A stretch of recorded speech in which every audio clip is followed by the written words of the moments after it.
మన ప్రభువును రక్షకుడునే యేసుక్రీస్తు నామం పేరిట దేవుడు నాకు ఇచ్చిన విలువైన సమయాన్ని బట్టి పరిశుద్ధులతో కూడా చేరి దేవుని యొక్క సన్నిధానంలో సంతోషిస్తూ ప్రభువును సేవించడానికి దేవుడు నాకు ఇచ్చిన సమయాన్ని బట్టి మొదట తండ్రి దేవునికి నా కృతజ్ఞతలు తెలియజేస్తున్నాను. అలాగే స్థానిక పాస్టర్ గారు అభిషేకులైనటువంటి పౌల్ గారికి, వాసు గారికి కూడా నా ప్రత్యేకమైన వందనాలు తెలియజేస్తున్నాను.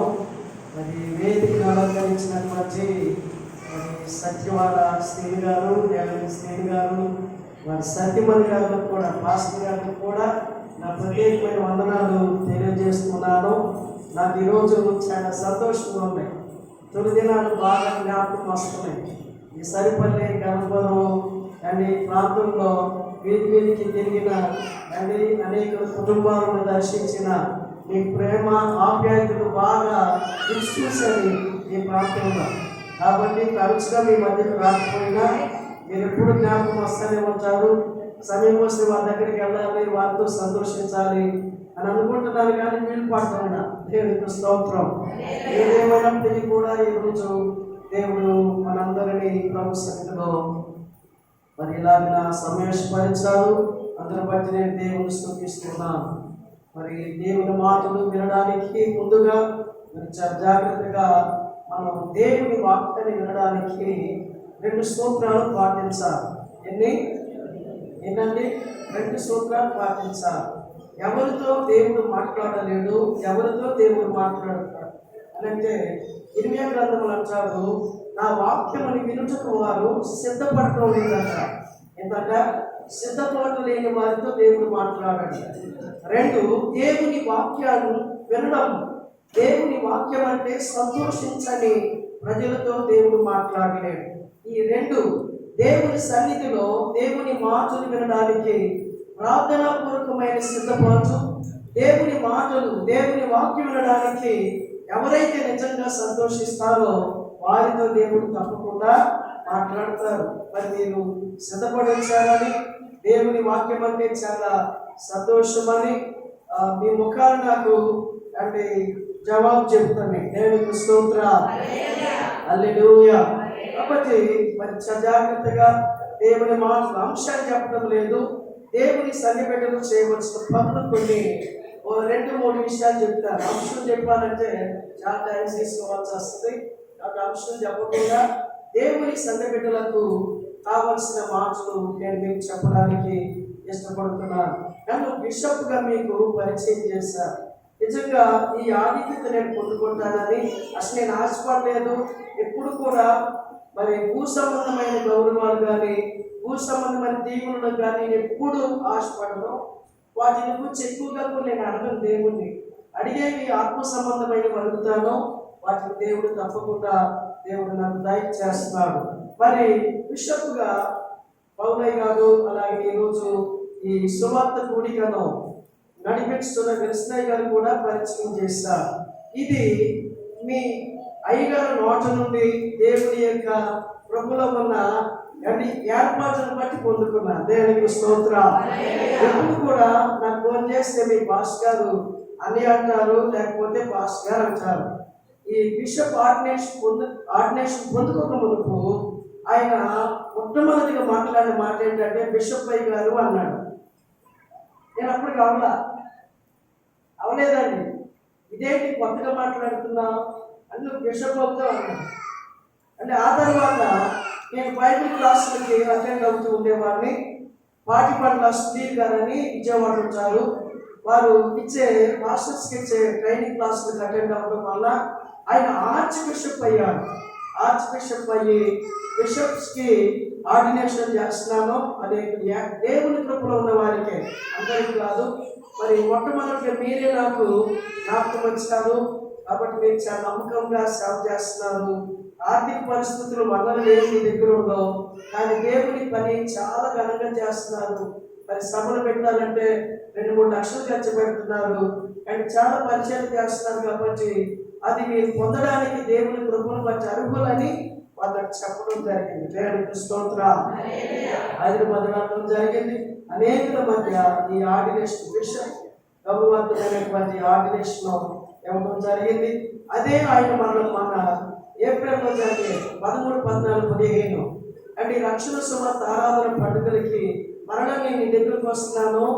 మా సభలకి నేను వాక్పరిచయం చేయడానికి రాలేదు, కానీ డాక్టరేట్ బిరుదు కూడా నీకు ఇవ్వడానికి వస్తున్నాను అన్నాడు. దేవునికి స్తోత్రం. ఇవన్నీ కూడా దేవుడు గణపరిస్తేనే దొరుకుతాయి. దేవుడు గణపరచకపోతే మనం వాటిని పొందుకోలేము. కాబట్టి ఈ విషయంలో వీటిని నేను పొందడానికి ఏమాత్రం క్వాలిఫికేషన్ కానీ యోగ్యతలు కానీ లేవు, కానీ కేవలం దేవుని కృప, దేవుని ఏర్పాటును బట్టి ప్రభు అనుగ్రహించారు. కాబట్టి నాకు కాదు, సమస్త ఘనత మహిమ ప్రభావములు ప్రభువైన యేసుక్రీస్తుకే చెల్లును గాక. ఆమేన్, ఆమేన్, ఆమేన్. మంచిదండి, దేవుని వాక్యాన్ని జ్ఞాపకం చేసుకుందాం. సువార్త ప్రార్థన కూడికలు కదా. ఈ మీటింగ్స్కి టైటిల్ ఏంటి? సువార్త ప్రార్థన కూడికలు. మా సభలకు నేనేం పెట్టాను అంటే రక్షణ సువార్త ఆరాధన పండుగలు అంటాను. అంటే రక్షణ సువార్త ఆరాధన పండుగలని గత కొన్ని సంవత్సరాలుగా నేను సభలు జరిగిస్తున్నాను. ఈ దాసులు చాలా ఆత్మ అభిషేకం కలిగిన వారు. నిజంగా దీన స్థితి నుండి దేవుడు ఏం చేశాడు అంటే మంచి అనేకులు గుర్తించగలిగిన, దేవుని చేత ఆశీర్వదించబడిన కుటుంబమని, దేవుని చేత ఆశీర్వదింపబడిన సంఘమని మిమ్మలను ఈ ఘనమైన కార్యాలు ప్రభు జరిగించడం వలన లోకానికి సాక్షార్థంగా ఉంచాడు. అందరి బట్టి నేను దేవుని స్తుతిస్తున్నాను. దేవుని స్తోత్రం. హల్లెలూయా. మన దేవుడు మంచివాడు కదా. ఆయన మంచితనాన్ని జ్ఞాపకం చేసుకుంటే, ఆయన ప్రేమను జ్ఞాపకం చేసుకుంటే, ఆయన మన జీవితంలో చేసిన కార్యాలను జ్ఞాపకం చేసుకుంటే నేను ఎప్పుడు ఏడుస్తాను ప్రభు. వీటిని మేము పొందుకోవడానికి ఏమాత్రం యోగ్యులమో అదే నేనంత మంచిదే. మా పట్ల నీకున్న ఉద్దేశాలు శ్రేష్టమైన, మీకున్న ప్రణాళిక, మీ కుటుంబములను ఏర్పాటు చేసుకున్నాం. నిజంగా అయ్యా మా జీవితానికి తగినది కాదు, కానీ ఆ ఏర్పాటులో మేము ఉన్నాము కనుక వీటిని ఇచ్చామని నేను ఎప్పుడు దేవుణ్ణి స్తుతిస్తాను, దేవుని కనపరుస్తాను. దేవునికి స్తోత్రం. హల్లెలూయా. వాక్యానికి స్తోత్రాలు ఏంటి? ఇప్పుడు మాట్లాడతాడు దేవుడు అండ్ సిద్ధపాటు. రెండవది వాక్యము చదవడమైన, ధ్యానించడమైన, అలాగనే వినడమైన, ప్రకటించేటప్పుడు దేవుని సేవకులు ఆ వాక్యమును బట్టి ఎలా స్పందించాలి? సంతోషంగా స్పందించాలి. దేవునికి స్తోత్రం. కొంతమంది ఎప్పుడు ముగిస్తాడో, కొంతమంది భాస్కర్లు అనుభవాలు తెలుసు, ఇదిగో ఈ 2 మాటలు చెప్పి ముగిస్తానంటాడు, ముగించు.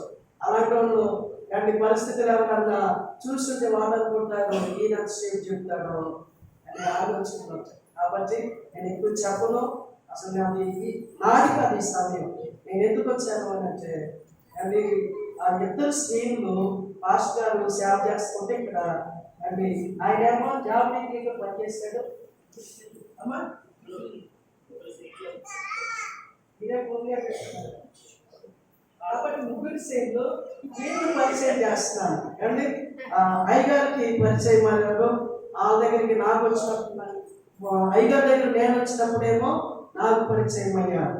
ఆ తర్వాత వారు దేవుని సేవలో కూడా ప్రవేశించారు. దేవునికి స్తోత్రం. చాలా సంవత్సరాలు అయింది.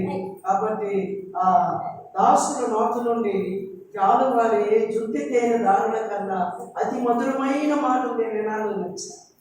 నిజంగా నేను నిజంగా చెప్తున్నాను, వాక్యం చెప్పడానికి రాదు. నేను వాట్సాప్ మెసేజ్లు కూడా నేను పెట్టాను, నేను మీతో సహవాసం చేయడానికి మాత్రమే వస్తున్నాను అన్నాను. దేవునికి స్తోత్రం. కాబట్టి నిజంగా వారిని చాలా బలంగా వాడుకుంటున్నాను. అందరి మధ్య నేను చాలా సంతోషిస్తున్నాను, దేవుని కనపరుస్తున్నాను. మంచిదండి. సువార్త వలన మనకి ఉపయోగం ఏంటి కదా? సువార్త అంటే శుభవార్త అని కూడా నేను మంచి అర్థం చెప్తాను. కానీ లోకంలో శుభముతో కూడిన వార్తలు ఎన్నో ఉంటాయి. అవన్నీ శుభవార్తలు అంటే కానే కాదు.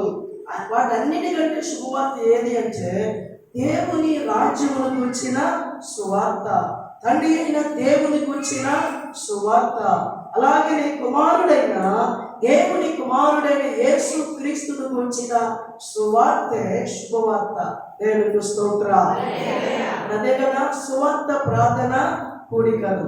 సువార్త చాలా శక్తివంతమైనది. దేవుని సువార్తలో శక్తి ఉంది. దేవుని సువార్త అన్యులను రక్షిస్తుంది. దేవుని సువార్త యూదులను కూడా రక్షిస్తుంది. ఏ భేదం లేదు. అందరిలో ఏం చేయాలంట? మారు మనస్సు ఉంది, రక్షణ పొంది దేవుని మహిమను పొందాలని దేవుని యొక్క ఇష్టమై ఉన్నది. దేవునికి స్తోత్రం. దేవుని సువార్త ఆయా విధములుగా కూడా ప్రకటన చేయవచ్చు, ప్రచురణ చేయవచ్చు. అది ఎలా అనంటే పాటల రూపంలో కూడా సువార్త ప్రకటించవచ్చు. అలాగనే వాక్య పరిచర్య చేయడం ద్వారా కూడా సువార్త ప్రకటించవచ్చు. అలాగనే సోషల్ మీడియా ద్వారా కూడా సువార్త వ్యాపిస్తూ ఉంది. అలాగనే శుభవార్తని, రక్షణ సువార్తని, ఆకాశవాణి రేడియోలో కూడా సువార్తను ఏం చేశారు? గ్రంథాలు కూడా ప్రకటించారు. దేవునికి స్తోత్రం. ఏ విధంగా ప్రకటించినప్పటికీ కూడా ఆ ప్రకటింపబడే సువార్తలో శక్తి ఉంది. దేవునికి స్తోత్రం. పాటల రూపంలో కూడా సువార్త చెప్పవచ్చు. ఏంటంటే పాటల రూపంలో కూడా సువార్త చెప్పవచ్చు. పాటల రూపంలో కూడా సువార్త చెప్తే ఆ పాటల ద్వారా కూడా ఆత్మలు రక్షణ పొందుతారు. ఏం పొందుతారు? రక్షణ పొందుతారు.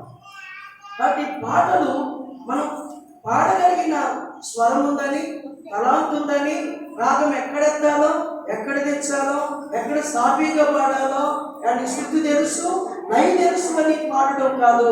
పాటలు ఎందుకు పాడాలి అంటే మొదట దేవుని మహిమ కొరకు పాడాలి. పాటలు ఎందుకు పాడాలి అంటే ఆ పాటలు వినుచున్న వారిని ఆలోచింపజేసే విధముగా పాడాలి. ఆ పాటలు పాడేటప్పుడు ఆ పాటలో ఉన్న భావము ఎదుటి వారి హృదయములను తాకే విధముగా పాడాలి. ఆ పాటలు కానీ దేవుని పాటలు అవసరమైతే పాపులను కూడా రక్షించగలవు అనే పూర్ణ విశ్వాసంతో మనం పాడాలి. దేవునికి స్తోత్రం. చక్కగా మీరు పాడారు, మీరు దేవుని ఆరాధించారు.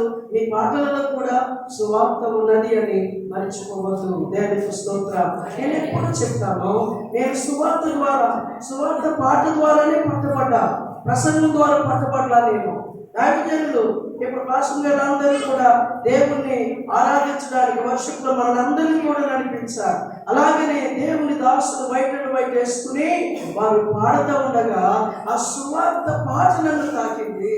ఆ సువార్త పాట నా హృదయాన్ని బ్రద్దలుకొచ్చింది. ఆ సువార్త పాట వలన శిలువ దర్శనాన్ని చూడగలిగాను. ఆ సువార్త పాట వలన యేసు నా పాపముల కొరకే చనిపోయాడు, సమాధి చేయబడ్డాడు, తిరిగి లేచాడు.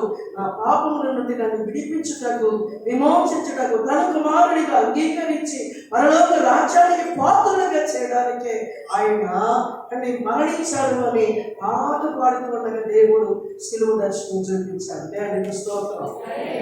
ఆ పాట విన్నప్పుడు నేను సంతోషిస్తాను. ఏడుపు వచ్చింది. దేవునికి స్తోత్రం.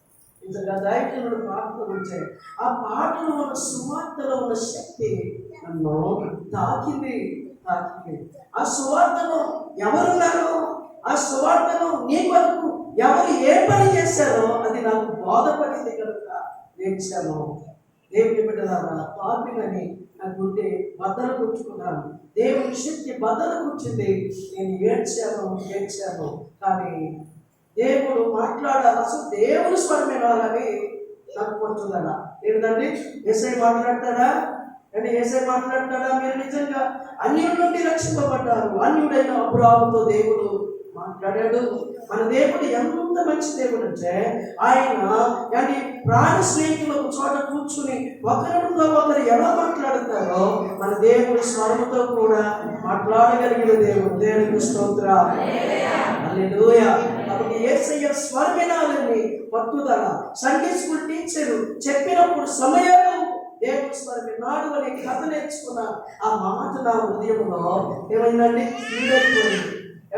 అదే నేను దేవుని స్వరం వినడానికి ప్రార్థన చేస్తున్నాను.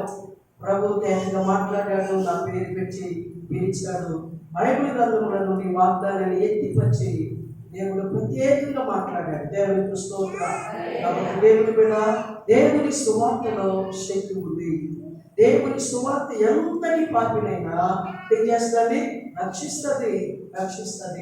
పాప పశ్చాత్తాపమును సువార్త వలన సువార్తకు విధేయులైన వారిని పరిశుద్ధాత్మ దేవుడు పాపమును గురించి, నీతిని గురించి, తీర్పుల గురించి ఏం చేస్తాడ? ఒప్పింపజేస్తాడు. దేవునికి స్తోత్రం. హల్లెలూయా.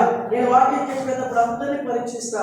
ఎవరు రోడ్లు కెలుగుతున్నారో, ఎవరు అటు చూస్తున్నారో, వాక్యం అంటే అందరి ముఖాల్లో సంతోషం ఉందో, జాగ్రత్తగా వింటున్నారా, అజాగ్రత్తగా వింటున్నారా అన్నీ గమనిస్తా. అంటే యేసు వారిని చూచి బోధించారు. పండుగ చూసి కదా, యేసు ప్రజలకు బోధించేటప్పుడు మనుషులు చూసి బోధించేవారు. కొంతమంది కళ్ళు మూసుకుంటారు. కారణం ఏంటంటే వారు చెప్పగలిగిన సరి అయిన సత్యాన్ని ప్రకటించే ధైర్యం లేని ఏం చెప్తారంటే ఎట్ట పుస్తకం చెప్తారు. నేను వారు తప్పడం లేదు, కానీ వాక్యం ప్రకారంగా మనం చూస్తే అంటే యేసు కన్నులతో చూచి వారికి బోధించారు. మత్తయి సువార్త 5వ అధ్యాయంలో ఆ అలవాటుతోనే నేను అందరినీ గమనిస్తూ నేను దేవుని మాటలు చెప్తా ఉన్నాను. దేవునికి స్తోత్రం. కాబట్టి సువార్త ద్వారా మనం ఏం చేస్తామో రక్షణ పొందుతాం. ఏం చేస్తాం? రామపత్రిక అన్నాడు కదా, రామపత్రికలో దేవుని గురించిన సువార్త, అలాగనే దేవుని కుమారుడైన యేసుక్రీస్తును గురించిన సువార్త, అలాగే ఏమంటాడు కొరింథీ పత్రికలో అయితే సిలువను గురించిన సువార్త అంటాడు. మరొకసారి అంటాడు మత్తయి సువార్తలో దేవుని రాజ్యం కాలము సంపూర్ణమైనది, దేవుని రాజ్యం సమీపించి ఉన్నది కనుక మీరు మారు మనసు పొంది సువార్తను నమ్ముడి అని మనం చూస్తా ఉన్నాం. కాబట్టి సువార్త చాలా అవసరమైనది అని నేను మీకు చెప్తా ఉన్నాను. ఎంతమంది మీరు ఇక్కడ రక్షణ పొందారో చేతులెత్తి నేను అడగటం లేదు, చేతులెత్తి చూపించమని నేను మీకు ప్రశ్న వేయడం లేదు. కానీ దేవుని బిడ్డలారా, మీరు దేవుని సువార్తను ఎక్కడ తీసుకెళ్ళాలి? సువార్త తెలియని వారి యొద్దకు, యేసు క్రీస్తును అంగీకరించని వారి యొద్దకు తీసుకుని వెళ్ళాలి. ఈ రోజుల్లో అలా తీసుకుని వెళ్తుంటే చాలా ఆటంకాలు వస్తున్నాయి. అసలు ఇక్కడ ప్రార్థన చేసేవాడు లేదు. కాబట్టి మీరు సువార్త దండయాత్ర చేయడానికి మా వీధుల్లోకి, మా ఊరిలోకి రావద్దు అంటున్నారు. నేను ఒక మాట చెప్తాను, పరిస్థితులు ఎలా ఉన్నాయి కనుక నీవు నోటితో సువార్త చెప్పలేకపోయినా ఒక పని చేస్తారా యేసుని మనం కలిగి ఉండి సువార్త చెప్పకే మన ప్రవర్తన ద్వారా యేసు ప్రభుకి చెప్పుదాముగాక. దేవునికి స్తోత్రం. అనే బుద్ధన్నప్పుడు మనం ఏంటంటే మన ప్రవర్తన ద్వారా యేసు ప్రభుని చూపించాలి. మనం అనుభవించిన ప్రేమ నోటి మాటలతో చెప్పడానికి అవకాశం లేకపోయినా ఏం చేయాలి? దేవుని ప్రేమ ఎలాగ ఉంటుందని ఏం చేయాలంట? సమయం వచ్చినప్పుడు క్రియారూపంలో చూపించాలి. దేవునికి స్తోత్రం. అంటే కొరింథీ సంఘంలో పౌలు అంటాడు, మీరు క్రీస్తు పత్రికలై ఉన్నారు అని అంటారు కదా. వారు ఏమైనారంట? క్రీస్తు పత్రికలు. మీరు ముందు వెళ్ళిపోతున్నారు, కానీ మీ వెనకాల మీ ప్రవర్తన అందరూ చదువుతారు. అదొక న్యూస్ పేపర్ లాంటిది కనుక నోటితో చెప్పకపోయినా మిమ్మల్ని చదవనివ్వండి. కొరింథీ సంఘమా మిమ్మల్ని చదవనివ్వండి అన్నట్లుగా విభేదములు కలిగిన సంఘముతో పౌలు ఆ మాట చెప్పాడు. మీరు క్రీస్తు పత్రికలై ఉన్నారు. దేవునికి స్తోత్రం.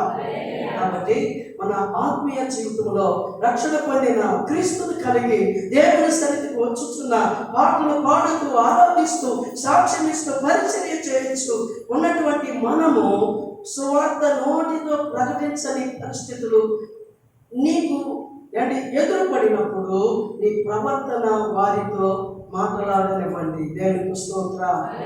యేసు ప్రభు వెళ్ళినప్పుడంట ఏం చేశారంటే చీకటిలో ఉన్నవాళ్ళు గొప్ప వెలుగును చూస్తారు. అక్కడ చెప్పినట్టేం లేదు, కానీ ఏం చూశారండి? వెలుగును చూశారు. జక్కయ్య ఇంటికి వస్తానన్నాడు, కానీ జక్కయ్య నీవు పాపివు రానలేదు. కానీ యేసులో ఉన్న శక్తి, యేసులో ఉన్న ప్రభావము, యేసు క్రీస్తులో ఉన్న వెలుగు జక్కయ్య మీద ప్రకాశించున్నది. అందుకనే ఏమంటున్నాడు, అయ్యా నేను ఎవరి దగ్గర అయినాను ₹1 పిలిస్తే అయ్యా ఇంకా దానికి 4 కలిపి ₹5 ఇస్తానయ్యా అన్నాడు. దానిని రిపెంటెన్స్ అంటాడు. కన్నీటితో పశ్చాత్తాపమును క్షమించమని జక్కయ్య యేసు ప్రభుని అడగగలిగాడు. కనుకనే యేసు ప్రభు అన్నాడు, నేను ఇంటికి వచ్చింది రక్షణ, ఇతడును అబ్రహాము కుమారుడే. దేవునికి స్తోత్రం చెబుదాం. హల్లెలూయా. కాబట్టి నేను అంటాను, దేవుని ప్రభావం మనలో నుండి ఇతరులకు వెళ్ళాలి. మనలో ఉన్న అంటే దేవుని యొక్క వెలుగు ఇతరులు చూడగలగాలి. దేవునికి స్తోత్రం. ఒక చక్కని పాట ఉంది ఉజ్జీవ కీర్తనలో, ఓ సంగమా సార్వంగమా పరలోక రాజ్యపు ప్రతిబింబం. సంఘం ఎక్కడ? పరలోకాన్ని చూపించే ప్రతిబింబం. అర్థం ముందుకెళితే నీ ప్రతిబింబాన్ని చూపిస్తుంది. సంఘమా పరలోక రాజ్యాన్ని మీ ప్రవక్తల ద్వారా, మీ యొక్క సత్క్రియల ద్వారా దేవుని ఎరగని వారికి మీరు చూపించండి. పరలోక రాజ్యం, దేవుని రాజ్యం నీతి కలిగినది, సమాధానం కలిగినది, పరిశుద్ధాత్మ యందలి ఆనందం కలిగినది. దేవునికి స్తోత్రం. కాబట్టి సువార్త ప్రకటించాలి. నిజంగా మీ దాసులు నేను చాలా సంతోషిస్తాను. అంటే నేను ఎంత శ్రమలు కలిగి ఉన్నప్పటికీ కూడా నేను ఇంకోసారి నేను చూసి సిగ్గుపడతాను. నాకు చాలా మంచి అభిమానం ఇచ్చారు ఆయన, కానీ ఆయనంత సేవ నేను చేయలేకపోతున్నానే అని నేను బాధపడతాను. చాలా సువార్త భారం కలిగిన మీ క్షేమములు, మీ కుటుంబాలకు క్షేమము కలగాలి, మీ కుటుంబాలు బాగుపడాలని, ప్రభుని కలిగి ఉండాలని, రక్షణానందం కలిగి ఉండాలని, మీరు యేసుతో కూడా పరలోక రాజ్యంలో ఉండాలని వారి యొక్క ప్రయాస, వారి యొక్క భారమై ఉన్నది. దేవునికి స్తోత్రం. నేను వేగాన్ని గన్నవరం దగ్గర గదవటపల్లి ఉంది, దాని దగ్గరలో ఒక 7 కిలోమీటర్లు ఉంటుంది అనుకుంటా, వీరపనేని గూడెం. ఏం చెప్పండి?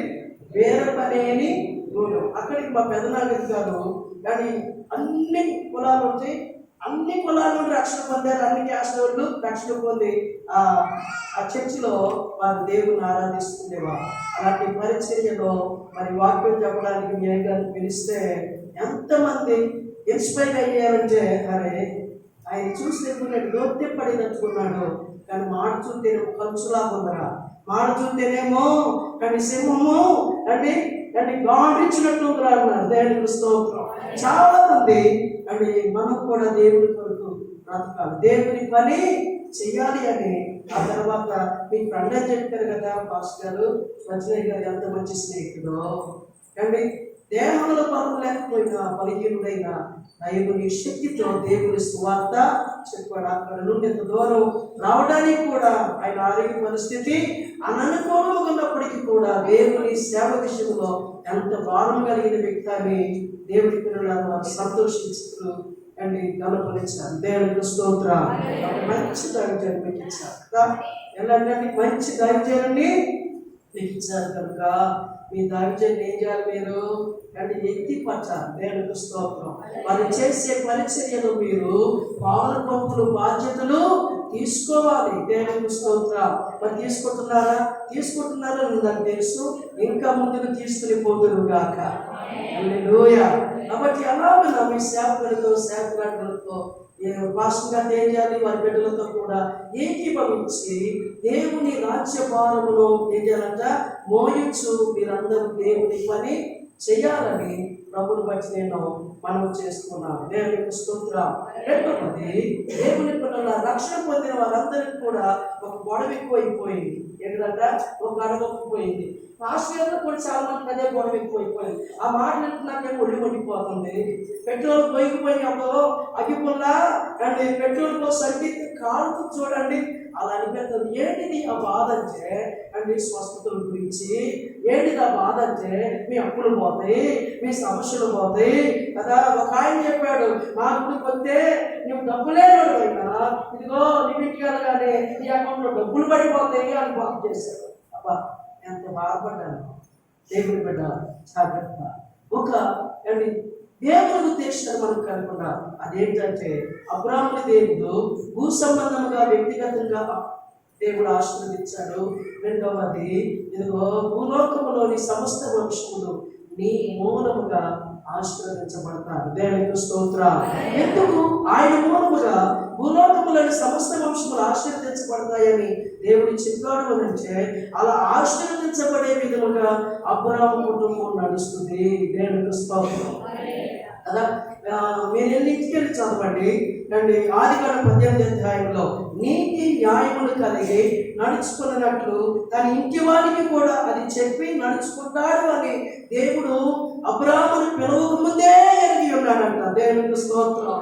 ఎంత మంచి కుటుంబాన్ని అబ్రాహాము, అందుకే దేవుడు ఆశీర్వదించాడు. అంత మాత్రమే కాదు, తన కుటుంబం ఆశీర్వదించబడటం కాదు, భూలోకములోని సమస్త వంశములు ఆయన మూలముగా ఆశీర్వదించబడతారన్నారు. చూడండి, అది చాలా చక్కని మాట. అది ఎలా అంటే, యేసుక్రీస్తు అబ్రాహాము కుమారుడని మత్తయి సువార్త 1వ అధ్యాయంలో రాయబడడానికి తగిన విధముగా దేవుడి కొరకు దొరికాడు. దేవునికి స్తోత్రం కదా. అందుకని మత్తయి సువార్త 1వ అధ్యాయంలో ఏమన్నాడు? అబ్రాహాము కుమారుడును దావీదు కుమారుడైన యేసుక్రీస్తు వంశావళి అని అంటున్నాడు. దేవునికి స్తోత్రం. కాబట్టి యేసు ప్రభు ఎవరి కుమారుడంట? ఎవరి కుమారుడండి? ఎవరి కుమారుడు? అబ్రహాము కుమారుడు. జక్కేతో కూడా అన్నాడు కదా యేసయ్య, ఎతుడు అబ్రహాము కుమారుడే. ఆయన నుండి యేసు ప్రభు లోకానికి వచ్చి కలువరి శిలువలో మరణించి సమాధి చేయబడి తిరిగి లేచుట వలన అబ్రహాము ఏమయ్యాడంటే అనేకులకు ఆశీర్వాదకరంగా మారిపోయాడు. దేవునికి స్తోత్రం. కాబట్టి మన కుటుంబాలు మన ద్వారా ఇతరులు ఏం కావాలి? ఆశీర్వదించబడాలి. దేవుని రాజ్యములోనికి రావాలి, దేవుని వెలుగులోనికి రావాలి. చీకటి అనే సాధారణ సామ్రాజ్యముల నుండి వెలుగైన దేవుని రాజ్యములోనికి ఏం చేయాలంట? అనేకులు మన కుటుంబాల ద్వారా రావాలి. ఒకవేళ ఇంకా మీ కుటుంబాలు రక్షణ పొందకపోతే వారు కూడా ఏం చేయాలి? రక్షణ పొందే విధముగా ఏం చేయాలండి? వారికి మీ సాక్ష్యం, మీ ప్రవర్తన వారితో మాట్లాడేటట్లుగా చూసుకోవాలని నేను మీకు తెలియజేస్తున్నాను. దేవునికి స్తోత్రం. నేను చెప్పాను నేను గురించి చేస్తున్నా, సమయం కాదన్నాను కాబట్టి ముగిస్తున్నాను. అటు సువార్తను అండి ఒకవేళ నోటితో చెప్పలేకపోయినా నేను అంటున్నాను, నీ ప్రవర్తన మాట్లాడాలి.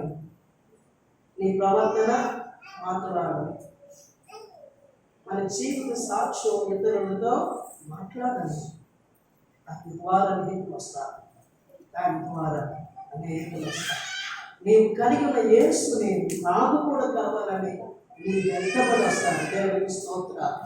నీవు అనేకులకు ఆశీర్వాదకరంగా ఉండండి. దేవుడు మీ కుటుంబాన్ని ఇంట్లో ఆశీర్వదిస్తారు. అనేకులకు మీరు ఆశీర్వాదకరంగా ఉండండి. దేవుడు మిమ్మల్ని వర్ధన చేస్తాడు. మిమ్మల్ని బట్టి దేవుడు ఎంతగానో సంతోషిస్తాడు. దేవుడు మహిమ పొందుతాడు. మనమందరము కూడా ప్రభు రాకడ కొరకు సిద్ధపడితే రాకడ ఎంతపడితే ఎక్కడ ఉంటాం? పరలోక రాజ్యంలో మనం ఉంటాం. దేవునికి స్తోత్రం. అలా ఉంటారమ్మా? ఇప్పటి వరకు ఉన్నారు, ఇక ముందుకు కూడా ఉంటారు అని దేవునికి స్తోత్రం చెబుతున్నాను. దేవునికి స్తోత్రం. హల్లెలూయా, హల్లెలూయా. కాబట్టి నేను చిన్న ప్రార్థన చేసి అధ్యక్షుడు వారికి వెల్సనయ్య గారికి అప్పచెప్తాను. నేను ముందే చెప్పాను, ఇది నా సమయం కాదు, వేరే వారి సమయం. నేను దొంగిలిస్తే నేను దొంగ ఉంటాను. నేను దొంగలు చేయడానికి వచ్చానా? దొంగలు అనిపించుకోవడానికి వచ్చానా? ఎరా నువ్వు కాదు కదా నా స్నేహితులు క్యాంప్లెట్లో అలాంటి పాస్టర్ ఫోటో కూడా అయితే ఆయన కూడా నువ్వు ఎదిగేస్తున్నావు ఏంటి అని నన్ను ప్రశ్నిస్తాను. కాబట్టి దాని గురించి ప్రార్థన చేసుకున్నాను. ప్రేమ కలిగిన తండ్రి, పరిశుద్ధమైన దేవా మీకు స్తోత్రం. అమ్మయ్య సువార్త ప్రార్థన కోరికలను జీసస్ క్రైస్ట్ ప్రేయర్ ఫెలోషిప్ వారు ద్వారా మీ దాసులు పౌలు గారు, కుమారి గారు, వారి కుటుంబము, సంఘము ప్రార్థన చేసి ప్రార్థన పూర్వకంగా ఏర్పాటు చేసి నిర్వహించుకున్నారు. ఓ పరిశుద్ధాత్మ చెంది కూడికను రాత్రి మీరు జరిగించారనైనా ఈ రెండవ కూడికలో ఇంతవరకు మాతో ఉన్న పరిశుద్ధాత్మ దేవ ఇంకా మిగిలి ఉన్న క్రమంలో కూడా మీరు తోడుగా ఉండండి. రేపు కూడికను కూడా జయకరంగా జరిగించాయా మీ దాసుల కొరకు ప్రార్థన చేస్తున్నాను. అలాగే నేను మాస్టర్ గారి కోసం ప్రార్థన చేస్తున్నాను, కుమార్తె కొరకు ప్రార్థన చేస్తున్నాను, ఆజోర్ కొరకు ప్రార్థన చేస్తున్నాను. ప్రభావ ఇక్కడ ఉన్న సంఘ బిడ్డలందరి కొరకు, విశ్వాసుల కుటుంబాల కొరకు, ప్రార్థన కూడికలో ఉన్న వారి కొరకు ప్రార్థన చేస్తున్నాను. సరిపల్లి గ్రామంలో ఉన్న ప్రజల కొరకు ప్రార్థన చేస్తున్నాను. ఈ సరిపల్లి గ్రామంలో ఉన్న ప్రజలు రక్షణ పొందాలి. అయినా వెలుగులో ఈసయ్యా నీవు కనికరించు. కనిపించున్నాయి. అలాగ నీ సంఘాన్ని ఇంకా బలపరిచి వాడుకున్నామని ప్రార్థన చేస్తూ నన్ను నీ కృపగల హస్తానికి అప్పగించుకోవచ్చు. మీకే స్తుతులు చెల్లించవచ్చు. యేసుక్రీస్తు నామమున ప్రార్థించి స్తుతించి అడిగి వేడుకుంటున్నాను పరమ తండ్రి. మంచిది. అందరూ ఒకసారి స్తోత్రం చెప్పండి. దేవదాసు బిషప్ ఎన్ స్వతంత్రాజు గారిని మరొకసారి మన మధ్యకు వచ్చి వర్తమానం అందించినందుకు మన సంఘాన్ని వారికి ప్రత్యేక వందనాలు చేస్తున్నాము. వారు మా మీద పెద్దవారు వయసులోనే కాదండి, దేవుడి యొక్క వాక్య పరిచయాన్ని కూడా పెద్దవారు. పెద్దవారు అందరూ వయసున్నవారు, ఆయన పెద్దవారు. అయితే నేనంటే ప్రేమ, అంతేకాకుండా ఒక రోజున మాట్లాడుతూ చెప్పండి బిషప్ అయ్యి గారని ఫోన్ ఎత్తాను. ఆయన ఏమన్నాడంటే, ఏం బిషప్ బాబు బిషప్ గారు అన్నాక, నేను చాలా చిన్నవాడిని, నా పరిస్థితులు కూడా చిన్నవి, మరి నేను అంత స్థితిలోకి ఎలాగెళ్తాను, తొందరలోనే వెళ్తామని చెప్పాను. అందరూ అమ్మ చెప్పిన వెళ్ళిందా లేదా సూత్రం చెప్పని వాక్యం అందించుకుంటున్నాను. కానీ సువార్త అనేది ఈ రోజు ఎవరికి ఇష్టం లేదు. కాకమ్మ కథలు మాత్రం చెప్పేవాడు కావాలి, అవి మంచివి కావాలి. సువార్త మా చిన్నతనంలో వీధుల్లో, పట్టణాల్లో, గ్రామాల్లో ఒక స్వరణ పడుతుంది. మీకు తెలుసుకోవచ్చు, కొంతమంది నాకు సమవయస్కులైన వాడు. ఇప్పుడు ఈ సువార్త వలన లాభం ఉంది, కానీ అవి కల్పించబడే అన్ని ఏంటి అంటే, ఒక స్వరము 3 రకాల స్వరాలు పడేది. ఏంటంటే, ఎలక్షన్ వస్తేనేమో వాటర్ మహాశివులారా అని స్వరం పడింది. అదే సినిమా మారిందనుకో రాజశిక్ష మహాశివులారా అని చెప్పేవారు. మూడోది ఏంటంటే, ఎక్కడైనా భజన జరిగినా, ప్రార్థన జరిగినా, ఏదైనా జరిగింది భక్త మహాశయులరా అని స్వరం వినపడింది. కానీ ఆ స్వరాల కంటే సువార్త స్వరము చాలా శ్రేష్టమైనది. పరమగీతాల్లో నా యొక్క ప్రియుని స్వరము వినబడుతుంది అనే మాట కనబడుతుంది. ఆ మాట ఏంటంటే, క్రీస్తు వారి యొక్క స్వరము, సువార్త, దేవుని రాజ్య సువార్త. అందరూ అర్థం చెప్పండి. అందుని బట్టి భక్తులు అందించండి. సేవకులు ప్రత్యేక వందనాలు. ఈ సమయంలో 2 పాటలు మనం పాడుకున్నాము. మనము మరి రెవరెండ్ జేఎస్ రావు గారు సంగీతం, వారు మరి తణుకులో బైబిల్ కాలేజీ నడుపుతున్నారు. నరసాపురం ఏరియాలో ధ్యానం దగ్గర ఉమ్మడి వారు అక్కడ రాజు దగ్గర ఇలాగా ఏమండి బైబిల్ క్లాసులు కాలేజీ నడుస్తూ మంచి ప్రొఫెసర్గా చక్కని వాక్యాన్ని అందించగలిగిన దైవజనుడు. వీళ్ళందరూ ఎవరంటే, నేను గొప్ప చెప్పట్లేదు నేను అనగా నిన్న వాక్యం నుంచి దైవజనుడు కూడా నా మీద చిన్నవారు. నేను ఎప్పుడు కూడా వాళ్ళ దగ్గర చెప్తూ ఉన్న మాట ఏంటంటే,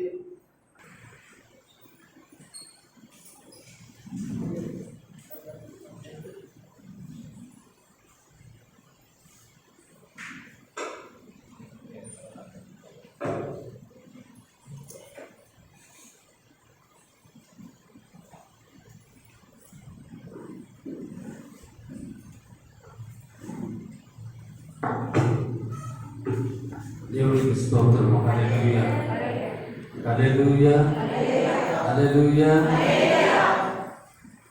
ఈ రాత్రి సమయంలో మనం ఈ రీతిగా దేవుని పరిశుద్ధ సన్నిధిలో కూడుకోవడం ఆయన కృప మనకు ఉంది. ఇది మనకు ఎంతో ధన్యత. అందుని బట్టి ఏసైకి మహిమ కలుగును గాక. నన్ను ఆహ్వానించిన దైవజనుల అభిషేకులు పౌలు గారికి, మాస్టర్ గారికి, సంఘానికి, సంఘమంతుడికి నా హృదయపూర్వక తెలియజేస్తున్నాను. నాకు ముందుగా వాక్య పరిచయం చేసిన దైవ సేవకులు స్వర్జన్ రాజు గారు, బిషప్ స్వర్జన్ రాజు గారు ఈ రోజున చాలా సంతోషంగా ఉంది. యాక్చువల్గా నాకు బాగా అలసిపోయి నీరసం ఉంటే రాత్రి నుంచి నిద్రపోయాను. 1 గంటన్నర పడుకుని 6 గంటలు లేచిన అదే కొంచెం ఎక్కువ నిద్ర నాకు. దూర ప్రయాణాలు, క్లాసులు ఇవన్నీ వచ్చేటప్పుడు కూడా బాగా నీరసం ఉంది. ఏది ఏమైనా మీతో ఉండడానికి చాలా సంతోషం. ఎందుకంటే కనుక మీలాగా మేము కూర్చునేవాళ్ళం. స్వర్జనరాజు అయ్య గారు, బిషప్ గారు వాక్యం చెప్తుంటే మేము వింటూ ఉండేవాళ్ళం. ఈ రోజున అలాగే గణపవరంలో నాకు ఆత్మీయ తండ్రి ఎవరంటే పౌలు గారు. నేను ఇక్కడ సరిపల్లి వచ్చినప్పుడు అన్నమ్మ గారి చర్చికి వెళ్ళేవాడు, జాబ్ చేస్తున్నప్పుడు. అప్పుడు వారు మేము సన్నిహితులుగా ఉంది. ఆయన దేవుని ఏర్పాటును బయటకు వచ్చినప్పుడు నేను కూడా ఆయనతో పాటు బయటకు వచ్చాను. ఆ రీతిగా ఇక్కడ సంఘం అనేది ఈ ప్రాంతాల్లో వచ్చినప్పుడల్లా నేను చెప్తుంటాను, మేము ఉప్పు కారం వేసి ఎక్కువ దినాలు భోజనాలు అయిపోయినాం. మా మధ్యలో కనబడుతున్న శ్రద్ధాలు సత్యత మా అందరికి అక్క అన్నమాట. మేము వచ్చినప్పటికి గడిచిపోయేవాడికి వండేసి పెడతా ఉంది. ఒకసారి నిలబడి చూడండి. వాళ్ళ భర్త వెంకటరావు, నేను బావాన్ని పిలిచేవాడిని, నా అక్క అనిపించాను. వాళ్ళకి 2 పిల్లలు. మాకిద్దరికి సచివచ్చింది కానీ మాకు వివాహాలు కాలేదు, పెళ్ళి కాలేదు. స్వర్జనరాజు గారు, బిషప్ గారు ఉపవాస కొడుకులకి కూర్చోలేదు. పౌలు గారు వాక్యానికి పిలిచినప్పుడు వారు చాలా మంచి ఆత్మీయ అనుభవంలోనికి మాకు ఎన్నో పాఠాలు నేర్పించిన పొందుకున్న అనుభవం మాకు ఉంది. ఈ రోజున వారు కూర్చుంది మేము బోధిస్తున్నామంటే ఒక మాట చెప్పాలంటే పౌలు గారు, స్వర్జనరాజు గారి యొక్క దేవుడి కృపలో వారు మమ్మల్ని ఆశీర్వదించిన ఆశీర్వాదాన్ని బట్టి నేను వీరికి ప్రత్యేక వందనాలు తెలియజేస్తున్నాను. అయితే పౌలను చెప్పినట్లుగా మీరు మాకంటే గొప్ప ప్రయోజకులు అవుతారనే మాట తరచూ అంటూ ఉండేవారు. పవన్పల్లిలో కాలవంతున దిగువలో ఒక ఇంట్లో ఉపవాస కూర్పులు జరుగుతుంది. సామ్యుల్ గారు, పొలమూరు సామ్యుల్ గారు, స్వర్జనరాజు గారు వీళ్ళందరూ వచ్చారు. ఈ సామ్యుల్ గారు ఏం చేశారంటే తిన్నమల్లగా శ్రీనివాస్ గారు మీరు వాక్యం చెప్పండి అని చెప్పారు. నా జీవితంలో అది మొదటిసారి వాక్యం చెప్పారు. అది ఎప్పుడంటే 1995 పిలిపిలికి రాసిన పత్రిక 4:19 వాక్యం తీసుకున్నాను. నాకేం వాక్యం చెప్పడం రాదు. ఆయన బలవంతం చేసిన నిలబెట్టాడు. నాకేం ముగించడం రాదు, ప్రారంభించడం రాదు. ప్రారంభించాను, ముగించడం రాదు. 1:30 అయిపోయింది. వీళ్ళు వెనకాల గిల్లుతారేమంటే గిల్లి తెలియదు.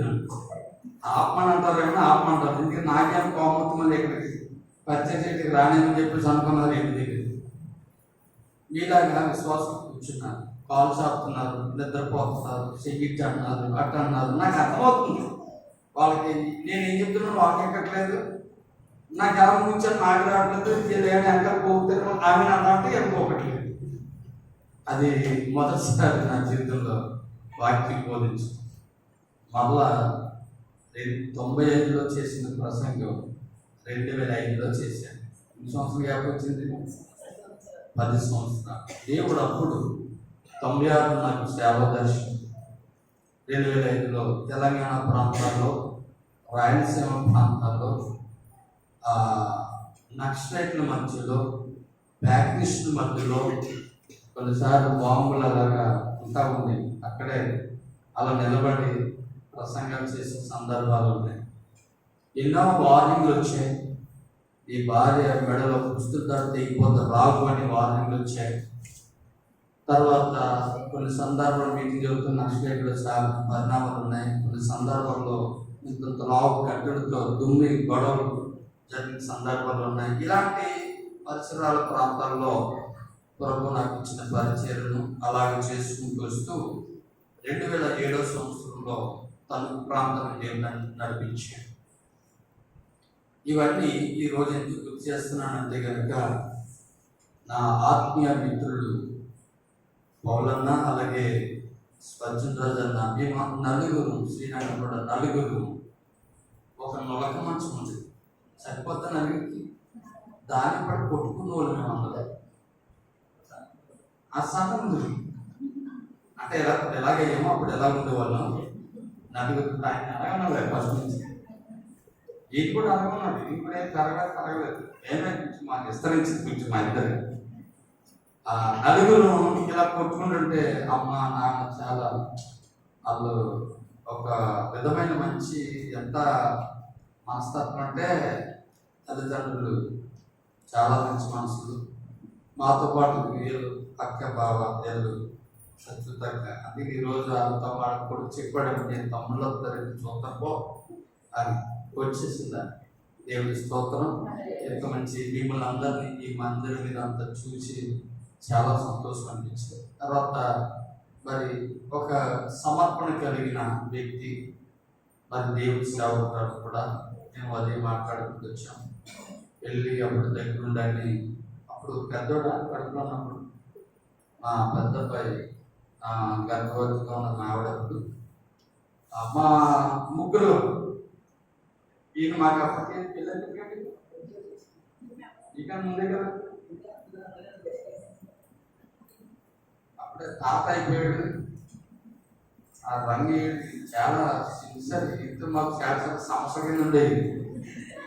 ఇలా ఉండదా ఏం చేస్తా అనుకుంటాను మరి ఆయన చెప్పినప్పుడు ఎలా కుదరదు.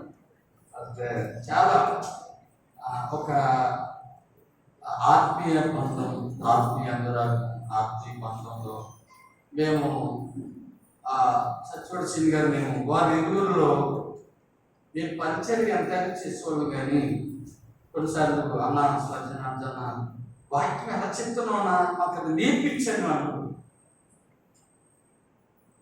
పౌడు గారు కానీ వీళ్ళిద్దరు మాకు ఆత్మీయ బంధం కలిగిన వ్యక్తులు ఎదురుని బట్టి నేను చాలా సంతోషపడుతున్నాను. ఇప్పుడు ఒకసారి నువ్వు రాను ఇద్దరు మీరిద్దరు ఏడి చిన్నడు బయట ఇప్పుడు మేమిద్దరిని ఇప్పుడు వచ్చిన పరిచయం అవుతున్నాం. పాపం వీళ్ళ పాప మాతో వస్తానంది. మేమేమో అందరూ చిన్న సైజు సన్నం ఉన్నాము కాబట్టి కారు కష్టమని పాప ఆపేసాం. ఇలాంటి మిత్ర ఒకసారి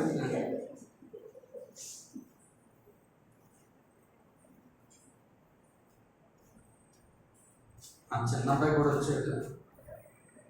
కింద ఉన్నా సరే ఇట్లా అమ్మాయి చదువు అదే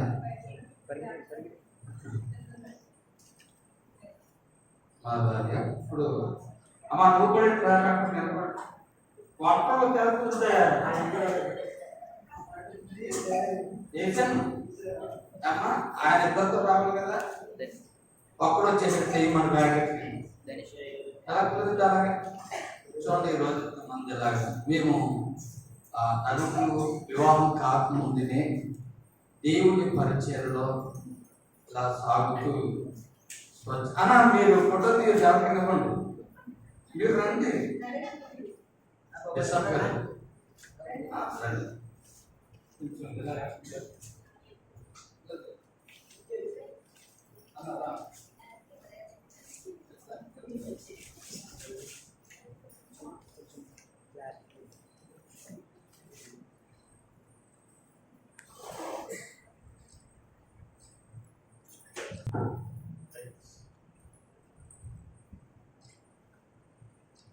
చిన్నపై ఇప్పుడు వచ్చాడు కంపెనీ మాట్లాడుతూ ఉన్నాడు.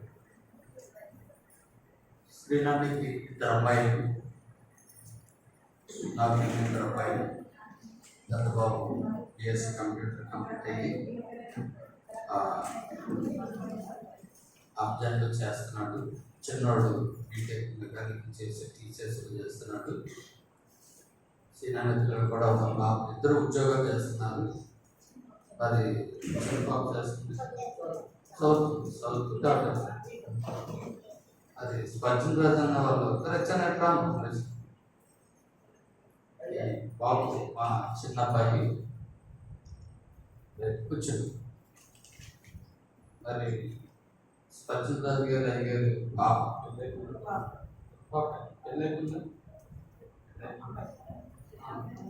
కావలేదు. తర్వాత ఇంకా పాస్టర్ గారి పిల్లలు మీకు అందరికి తెలుసు, వారు పుత్రుడు అవుతారు. ఆమె బాబు గారికి ఇచ్చేటప్పుడు మీ మ్యాంగోలో కానుక పంపించింది, కవర్ తీసుకుని కుదరదని చెప్పేసి. ఇలాగా మేము సేవలో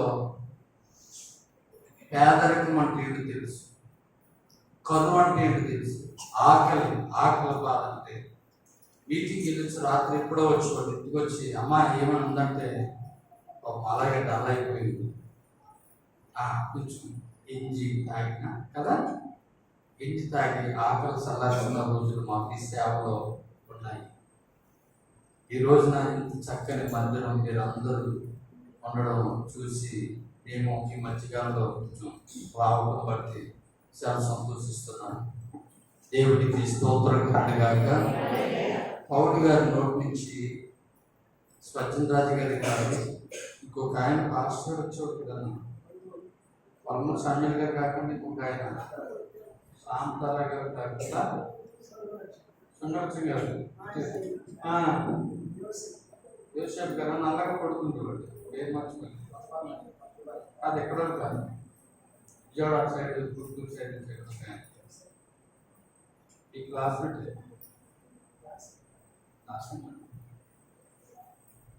ఓకే, ఆయన ఈ సేవ వెనకాల ఇందాక సువార్త గురించి 3 మాటలు చెప్పారు కదా. ఈయన సినిమా థియేటర్లో ప్రొజెక్టర్ ఆపరేటర్. తెలుసా మీకు అందరికీ? సినిమా థియేటర్లో ప్రొజెక్టర్ ఆపరేటర్ అయ్యా. సినిమా వేసేవాడు అంటే నేను సినిమాలో అన్నట్టు. సినిమా థియేటర్లో ఆయన 10వ తరగతి చదువుకున్నారు, మంచి ఆరోగ్యవంతుడే. మధ్యలో ఆయన అనారోగ్య పరిస్థితి ఈ రోజు మిమ్మల్ని అందరినీ కొంత రక్షణ నడిపించింది. ఆయన వచ్చిన రోగం సర్కలి గ్రామానికి వెలుగొచ్చింది. హల్లెలూయా.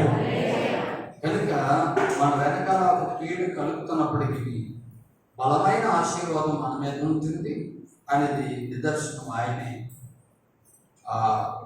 నేను చాలా ప్రయత్నం చేశాను ఆయనకి ఎంతైనా చెయ్యాలని ఆరోగ్య విషయంలో, కానీ దేవుని ఏర్పాటు ఆయనకి అంతవరకే అలా ఉందనేది గ్రహించారు. మీరు అందరూ ప్రార్థన చేశారు. ఏది ఏమైనా ఆయన నోటి నుంచి వచ్చిన ప్రవచనాలు మాత్రం ఖచ్చితంగా నెరవేర్చాడు. ఇందుకు ఆయన కూడా వచ్చేసినంటే వీళ్ళు చెప్పేవారు, సామ్యాల్ గారు, పౌలయ్య గారు ప్రవచనం చెప్తుంటే నెరవేర్చడం జరుగుతుందని వాళ్ళు సాక్ష్యం చెప్తుండేవాళ్ళు, మేము వింటా ఉండేవాళ్ళు, మాకు సంతోషం కలిగింది. ఈరోజు మేము చెప్తున్నాం సాక్ష్యం, ఆయన ప్రవచనాలు మా జీవితాల్లో కూడా ప్రభువు జరిగించాడు. దేవుడికి మహిమ కలుగును గాక. హల్లెలూయా. నేను యాక్చువల్గా వీళ్ళిద్దరు కూర్చుండి నేను వాక్యం చెప్తాను ఎప్పుడు కలవనుకోలేదు. శ్రీనాథ్ని కూడా వీళ్ళిద్దరు కూర్చుని ఈయన వాక్యం చెప్తున్నాను కూడా ఎప్పుడు అనుకోలేదు. కానీ దేవుని ఆశీర్వాదాలు, వారి ఇరువురి యొక్క ఆశీర్వాదాలు మా మీద ఉండడం బట్టి ఈ రోజున మేము కూడా ఒక బలమైన పరిచర్య. ఇప్పటికి 8 బ్యాచ్లు ట్రైనింగ్ అయింది. అంటే 400 మంది సుమారుగా సేవకులుగా తరలి చెప్పడం జరిగింది. 3 ప్రాంతాల్లో మేము బైబిల్ తరగతులు జరిపిస్తున్నాం. నేషనల్గా మనకి బైబిల్ కాలేజీకి అఫిలియేషన్ ఉంది, ఇంటర్నేషనల్గా అఫిలియేషన్ ఉంది.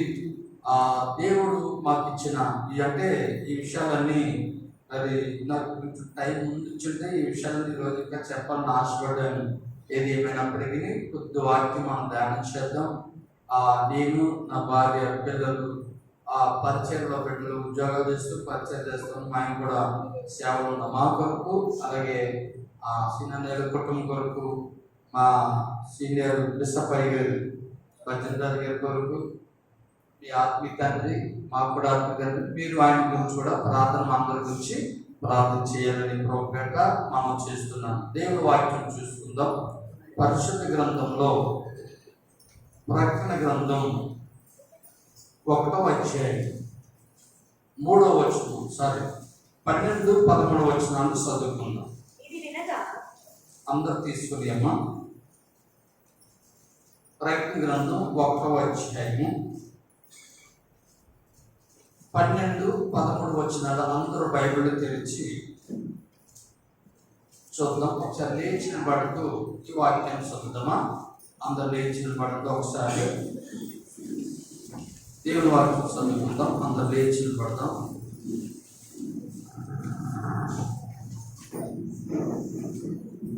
అందరు లేచి ఒకేసారి అందరు కలిసి చదువుతాం.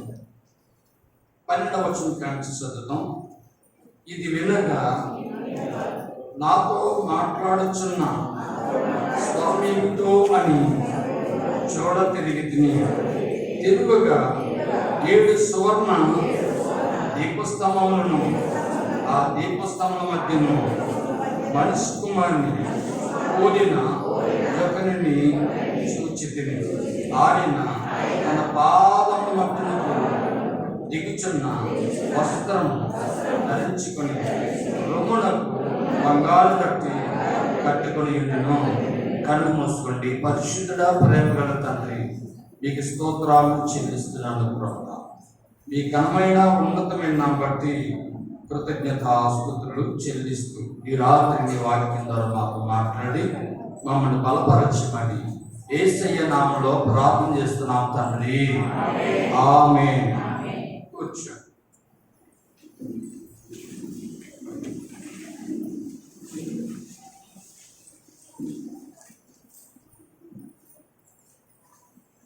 లోకమంతట్లో బైబిల్ చాలా ప్రాముఖ్యమైన గ్రంథం. ఆ గ్రంథంలో బైబిల్లో ప్రాముఖ్యమైన పుస్తకం ఉంటుంది. అదేంటంటే ప్రకటన గ్రంథం. ప్రకటన గ్రంథం ఇంగ్లీష్లో రెవల్యూషన్ అని దాని వివరేషన్ నాకు పూర్తిగా తెలియదు, కానీ తెలుగులో ఒక భక్తుడు దాని వివరేషన్ ఏమన్నాడంటే, ప్రకటన అనేది 4 అక్షరాలు. చెప్పండి, ఎన్ని అక్షరాలు? 4 అక్షరాలు. టైం కొద్దిగా ఉన్నట్టు కొంచెం క్లుప్తంగా వివరిస్తాను. ప్రకటన అనేది మొదటి అంటే ప్రధానమైనది, ప్రత్యేకమైనది, ప్రపంచానికి నోటీసు వంటిది, ప్రాధాన్యత కలిగిన గ్రంథం. దానికి ఇంకా చాలా ఉన్నాయి పదాలు. రెండవది అంటే కనికరం కలిగిన గ్రంథం, అలాగే కఠినమైన గ్రంథం, కలవపరిచే గ్రంథం, అలాగే అంత గొప్ప గ్రంథం. మూడవది అంటే టర్నింగ్, అంటే దేవుడి వైపు తిరుగుతారు, దేవుడి వైపు తిరగమని చెప్తుంది. ఇంకా 4వది అంటే నమ్మినవాడు రక్షింపడు, నమ్మని వాడికి శిక్ష విధింపడు. చిక్కులు కొట్టేసి మీకు ఇస్తున్నాను.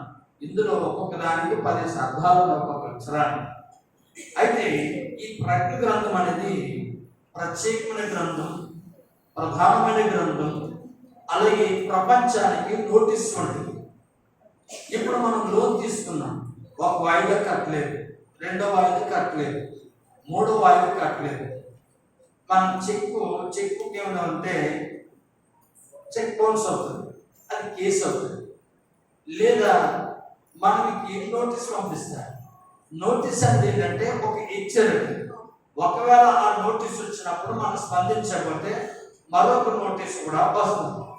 ఆ నోటీస్ కూడా స్పందించకపోతే 3వ నోటీస్ వస్తుంది, కఠినమైన చర్య తీసుకుంటారు. ఇప్పుడు ప్రకటన గ్రంథం లోకమంతటికి నోటీస్ ఇస్తుంది, జాగ్రత్త, ఇది కలవర దినములు. ఆయన దొరుకు కాలం ఎవరు ఆయన వెతుకుతారు. విశ్వసిస్తారో వాడు కనికరింపబడతాడు, వాడు రక్షింపబడతాడు, వాడికి ప్రత్యేకమైన భాగ్యం దొరుకుతుంది అని తెలుపుతూ, ఎవరైతే దీన్ని నిర్లక్ష్యం చేస్తారో, ఎవరైతే దీన్ని నమ్మరో, ఎవరైతే దీని యొక్క విశ్వాసంతో, ఎవరైతే దీన్ని త్రోసిపుచ్చుతారో వారికి హెచ్చరిక.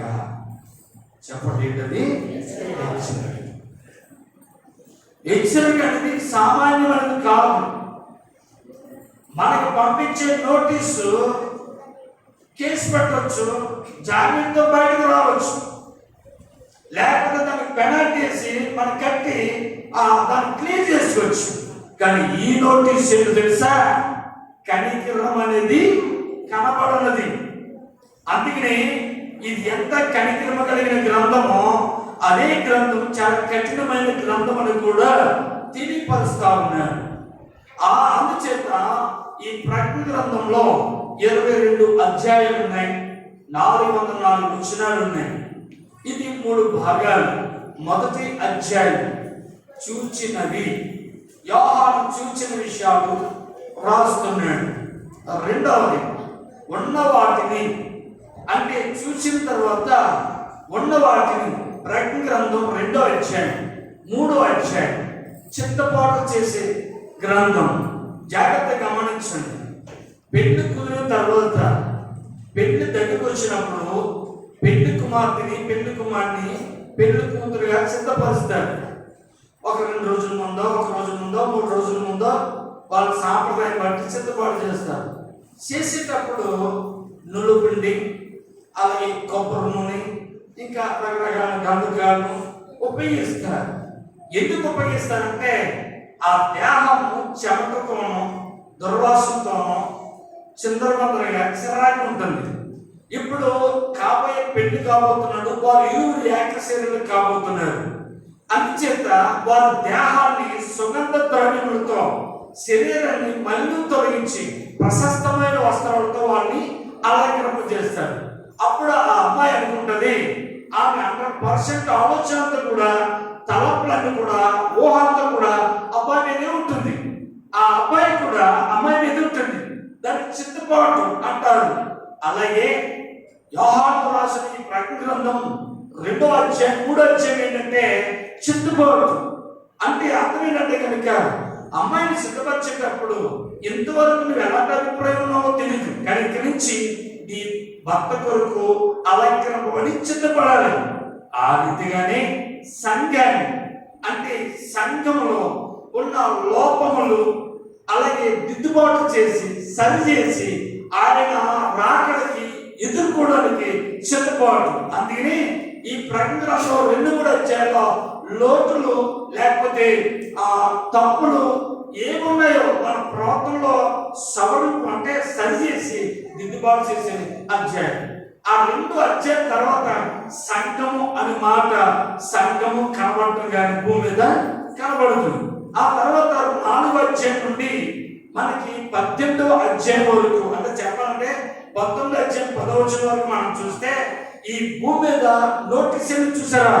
ఈ నోటీస్ అందిన వారికి 7 ఏళ్ళు శ్రమల కాలం. చెప్పండి, 8 సంవత్సరాలు, 7 సంవత్సరాలు, 7 సంవత్సరాలు. 4వ అధ్యాయం 5వ అధ్యాయం ఈ యోహాన్ని భూమి మీద నుండి పరలోకానికి ఎక్కి రమ్మన్నాడు. అంటే 4వ అధ్యాయంలో సంఘం ఎత్తబడినట్లుగా ప్రకటన గ్రంథంలో మనకి స్పష్టంగా తెలియపరుస్తుంది. సంఘం భూమి నుంచి ఎత్తబడిపోయిన తర్వాత పరిశుద్ధాత్మ ఉండడు, ఇక్కడ చర్చ ఉండదు. ఒకటి చర్చ కూడా ఖాళీ అయిపోతాయి. మనం అందరం కూడా ప్రభు యొక్క రాకడలో ఎత్తబడతాం. ఇప్పుడు 2వ రాకడ అనే దాని గురించి మనం ఎక్కువ మాట్లాడుతుంటారు. 2వ రాకడ గురించి 2 దశలు ఉన్నాయి. అందులో మొదటి దశ ఏంటంటే సంఘాన్ని తీసుకెళ్ళేది. అంటే యేసుక్రీస్తు ప్రభువారు భూమి మీదకి డైరెక్ట్ గా రావడం, అది మొదటి దశ. అది రహస్య రాకడ అంటారు. దాన్ని రాప్చర్ అంటే సంఘాన్ని భూమి నుండి తన వధువైన కన్యకైన సంఘాన్ని భూమి నుండి మధ్యాకాశం నుండికి ఆయన తీసుకెళ్ళిపోతాడు. అక్కడ 7 సంవత్సరాలు కూర్చుతాడు. ఆ తర్వాత మనం చూస్తే ఇక్కడ మిగిలిపోయిన వారందరూ కూడా ఏం చేస్తారంటే కనుక ఏడుస్తారు. ప్రపంచం అంతా భయంకరం, ఎప్పుడు లేని గోల, కేకలు, అరుపులు, గుండు కొట్టుకోవడం, ఆ పిచ్చోళ్ళగా రోడ్లను తిరగడం. ఏంటి అంటే కనుక అయ్యో మా ఆవిడ చెప్పేది యేసును నమ్మకపోతే నరకానికి వెళ్ళిపోతారు, యేసే నమ్ముకుంటే ఎత్తబడిపోతారు అని మాట గుర్తు వచ్చి భార్య లేదు, కళ్ళు ఎత్తబడిపోయింది, ఆశ్చర్యం, భర్తలు ఎత్తబడిపోయారు, పిల్లలు ఎత్తబడుతున్నారు, అక్క ఎత్తబడింది. ఇలాగ ప్రపంచమంతా డ్రైవర్ ఎత్తబడ్డారు, ఫ్లైట్ డ్రైవర్ ఎత్తబడితే ఫ్లైట్ కూలిపోతాం. ఇలాగ ప్రపంచమంతా ఒక చోట కాదు, ఒక ప్రాంతం కాదు, ఒక గ్రామం కాదు, ప్రపంచమంతా కూడా గందరగోళం, చాలా భయంకరమైన గందరగోళం. అందుకనే ప్రభు యొక్క సువార్త పాటల ద్వారాను మన ప్రవర్తన ద్వారా దైవజనుడు చెప్పాడు. ఈ విషయం నాకు చాలా బాగా నచ్చింది. మనమే ఒక భక్తుడిగా మారాలని సువార్త చెప్తుంది. సహజంగా చేపలు చేస్తే నేను కూడా చేసే తప్పని చెప్పనా, సువార్త తీసేది చెయ్యి, నేను చెప్పాను మా ఇద్దరికి ఓ ఆటో పట్టుకుని వెళ్తాను, ఒక సైకిల్ ఎట్టుకెళ్తాను, మీరు మాత్రమే పెద్ద వస్తారు, పెద్ద నుంచి వెళ్ళిపోతారు.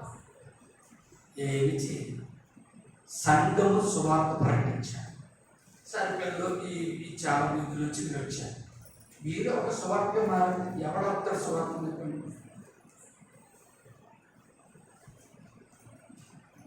ఏదే బైబిల్ కలగలా, బైబిల్ అవసరం సువార్త మీరు బైబిల్ కలగలేదు, వాళ్ళు బాగోలేదు, వెళ్ళి అడగనించండి. 2 మాటలు ప్రభుత్వం చెప్పి ఎవరు మీకు సువార్త ఆపగలుగుతారు? గుంపు గుంపులకు మైకెత్తి వెళ్తున్నారు, ఆపరా? ఆడి బతకాలకు మంట వచ్చి ఎత్తినే కొడుతున్నాడు.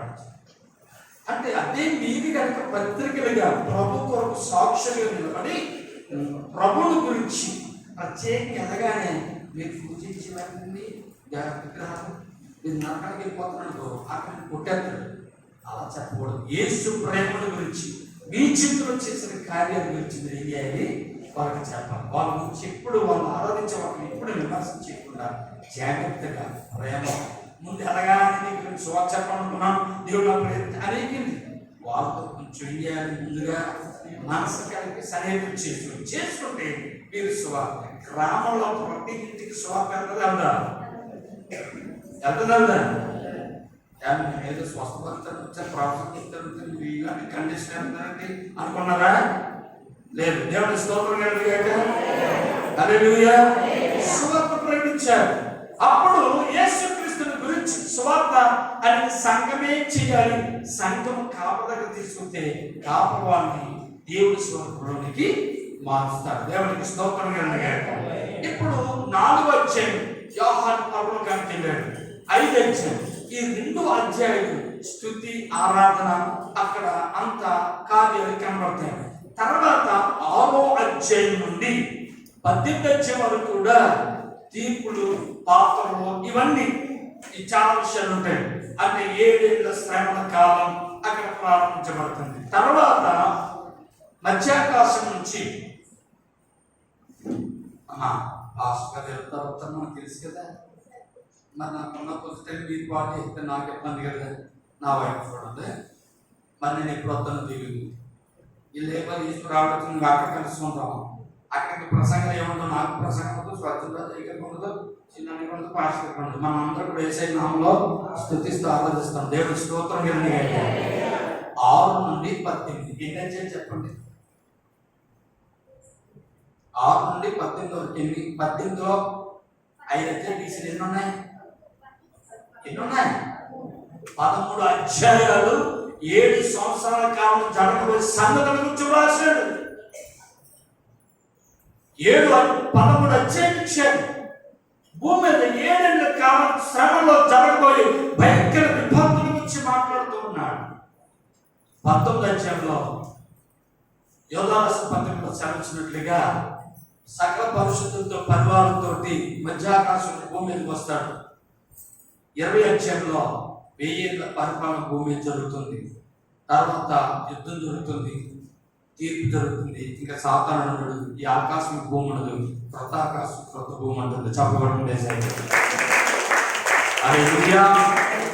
ఇప్పుడు క్లుప్తమైన కొన్ని మాటలు నేను మీకు వివరిస్తాను.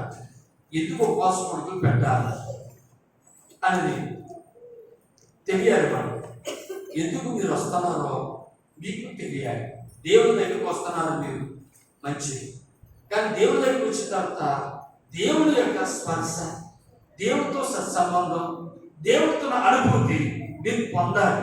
ఆ పొందితే తప్పక మీరు అద్భుతాలు చూడగలుగుతారు, స్వస్థత చూడగలుగుతారు. దానికంటే ప్రాముఖ్యం నేను చూడగలుగుతారు తెలుసా? మీరు యేసయ్య స్వరూపంలోనికి, యేసయ్య పోలికలోకి మార్చబడతారు. హల్లెలూయా. జాగ్రత్తగా గమనించండి. దేవుడు మనుషులు సృజించినప్పుడు దేవుడు అన్నాడు, ఆదికాండం 1:26-27 అంటాడు, మన స్వరూపం మన పోలిక చొప్పున నరులను చేయమన్నాడు.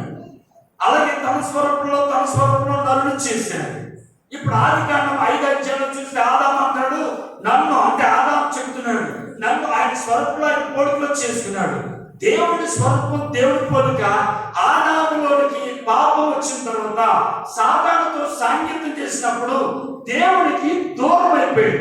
అదే ఆదాము అంటాడు, తన 2 కొడుకులు ఒకేసారి పోగొట్టుకున్నాడు. ఆ పెద్ద కొడుకు చిన్న కొడుకుని చంపేశాడు. అందుచేత అతను చనిపోయాడు. పెద్దడేమో తమ్ముడు చంపాడు, భయంతోటి ఇంటి విడిచి వేసుకున్నగా పారిపోయాడు. 2 ఒకేసారి ఆదాము పోగొట్టుకున్నాడు. అదే ఆదాము అంటాడు, 3వ కుమారుడు షేతు పుట్టినప్పుడు ఆ షేతు ఏమంటాడంటే, నా పోలికలో, నా స్వరూపంలో. ఎవరి పోలికలోనంట? ఆదాము పోలికలోను, ఆదాము స్వరూపంలో. ఆనాటి నుండి పుట్టే పిల్లలు తండ్రి పొడుకో మేనమామ మేనత పొడుకులో పుడుతున్నారు. కారణం అదొక శాపంతో చెప్తున్న జనరేషన్. జాగ్రత్తగా గమనించండి. ఇప్పుడు యేసుక్రీస్తు అనే ఆయన ఎందుకు వచ్చాడంటే, మనుషుల స్వరూపం, మనుషుని పోలి ఎప్పుడైతే వచ్చాడో శ్రమలు వచ్చాయి, కష్టాలు వచ్చాయి, వ్యాధులు వచ్చాయి, బాధలు వచ్చాయి, రుగ్మతుంది, దెయ్యాలు ఉన్నాయి, మానసికతలు ఉన్నాయి, అప్పులు ఉన్నాయి, ఇరుకుపొరుగు సమస్యలు ఉన్నాయి, కీడులు ఉన్నాయి, ఆ రుగ్మతులు ఉన్నాయి, నష్టం ఉంది, కలవరం ఉంది, భయం ఉంది, ఆందోళన ఉంది, ఎదుగుదల లేదు, అభివృద్ధి లేదు, ఏర్పు ఉంది. ఇలా ఒకటి కాదు, బిడ్డల విషయం చింత, భార్య విషయం చింత, భర్త విషయం చింతతో చచ్చిపోతున్నాడు మనిషి. చింతతో చచ్చిపోతున్నాడు చూసి, సరే చనిపోయిన తర్వాత మంచి జీవితం ఏదైనా ఉందంటే, ఇంకా దీనికంటే భయంకరమైన ఆ స్థితిని ఆయన పోలికలు చేసుకున్న ఆయన స్వరూపంలో చేసుకున్న ఆయన ఉండలేక పర్వతం ఢీ కొట్టుకోగలరు, దిగి వచ్చేసారు, చదువు కొట్టేసేది. వచ్చి దాసుని స్వరూపాన్ని, దాసుని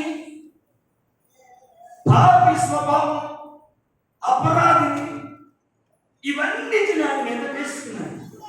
యేసుప్రభువు కొరకు వచ్చాడు, సిలువ పడ్డాడు, సమాధిలోకి వెళ్ళాడు, తిరిగి లేచాడు, పరలోకానికి ఆరోహణం అయిపోయాడు. దేవునికి స్తోత్రం కలుగును గాక. వెళ్ళిపోయిన తర్వాతని అక్కడి నుంచి స్వార్థ ప్రారంభించాడు. ఇప్పుడు మనం ఇక్కడికి వచ్చాం.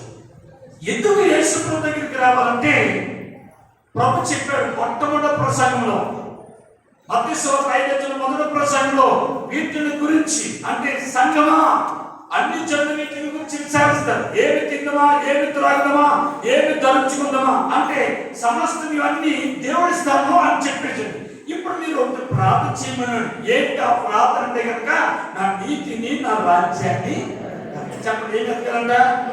ఆయన నీతిని, ఆయన రాజ్యం. జాగ్రత్తగా గమనించాలి. జాగ్రత్తగా గమనించండి. మనిషి ఏదో ఒక సమయంలో ఈ భూమి మీద బ్రతికినంత చచ్చిపోతే మెరుగు అని అనుకున్నావు లేదా? ఈ జీవితం ఒకసారి నా అనుభూతి వచ్చిందా? ఉందా? యేసుక్రీస్తు ప్రభు చక్కని వాగ్దానం ఇచ్చింది. ఏమని తెలుసా? ఇదిగో నేను వెళ్తున్నాను, మీ కొరకు ఏం సిద్ధపరుస్తున్నాను చెప్పాడు. స్థలం ఎందులోనూ సిద్ధపరు. ఎంతమంది ఇది కావాలి? పరలోకం లేదు, పరలోకం అంత మిగతా కొత్తగా పరలోకం ఇది కావాలన్నా చేతులు బయటెత్తుంది. సగం ఎత్తితే సగమే కంప్లీట్ అవుతుంది, మరి పూర్తి కావాలి, మరి ఫుల్గా వెళ్తారు. హల్లెలూయా. పూర్తిగా తక్క దేవుని స్తోత్రం. హల్లెలూయా. చప్పట్లు చేసే ఒకసారి. ఇల్లు భూమి మీద పేదలు తెలిసి కలుపుకుంటూ డోర్ ఉండదు, కుమ్ముంటాడు, రోడ్డు ఉండదు. కానీ నీ కొరకు, నా కొరకు ప్రభు పరలోకం నుంచి దిగి వచ్చాడు తెలుసా? ఈ భూమి మీద మనం పడుతున్న స్థితిని చూసి నరకంలోనికి వెళ్ళకుండా తప్పించడానికి ఆయనే నరక యాతన నుంచి వెలసేన చేసి నిన్ను నన్ను విడిపించేశాడు. యేసయ్య స్తోత్రం చెప్పండి. హల్లెలూయా. ఇప్పుడు యేసయ్య మందిరంలోనికి ఎందుకు రావాలంటే మన లక్షణాలను చూసారా, గల్తీయులకు రాసిన పత్రిక 5వ అధ్యాయంలో 15 లక్షణాలు ఇవే మనుషుల్లోనికి సాతానుడు ప్రవేశపెట్టిన స్వరూపం లక్షణాలు. ఈ యొక్క పొడుగులు వాళ్ళ దుష్ట లక్షణాలన్నింటినీ మనలో ప్రవేశించేశాడు. వీటిని సంఘంలోకి వచ్చినప్పుడు ఒక్కొక్కటి మనం ఏం చేయాలంటే వాటిని పెరిగి వేయాలి. చెప్పండి, ఏం చేయాలి? అందులోని ఆత్మ ఫలాలు ఉన్నాయి. ఆత్మ ఫలాలు ఏంటి? 9.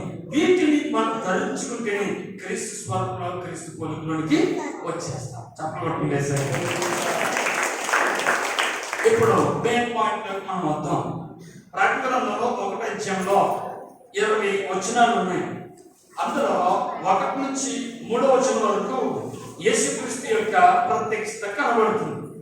తర్వాత 2వ భాగం 4 నుంచి 8 వచనాలు 7 సంఘాలకి శుభాలు తెలియపరుస్తున్నాడు.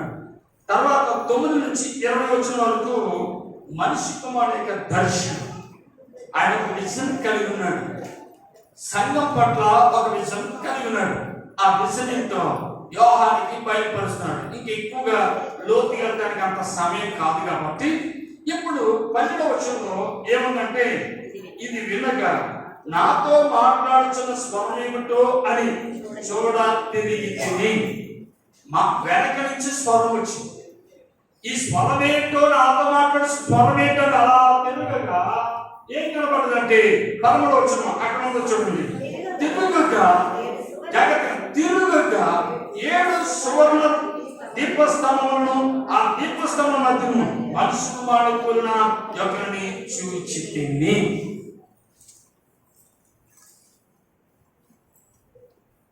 దీపస్తంభం మధ్య ఎక్కడ చెప్పండి? దీపస్తంభం. ప్రత్యక్ష గుడారంలో 3 భాగాలు. 1 ఆవరణం, 2 పరిశుద్ధ స్థలం, 3 అతి పరిశుద్ధ స్థలం. ఆవరణలో బలిపీఠం ఉంది, ఇత్తడి గంగారం ఉంది. పరిశుద్ధ స్థలంలో సన్నిధి రొట్టెల బలం ఉంది, ధూపవేదిక ఉంది, దీపవృక్షము ఉంది.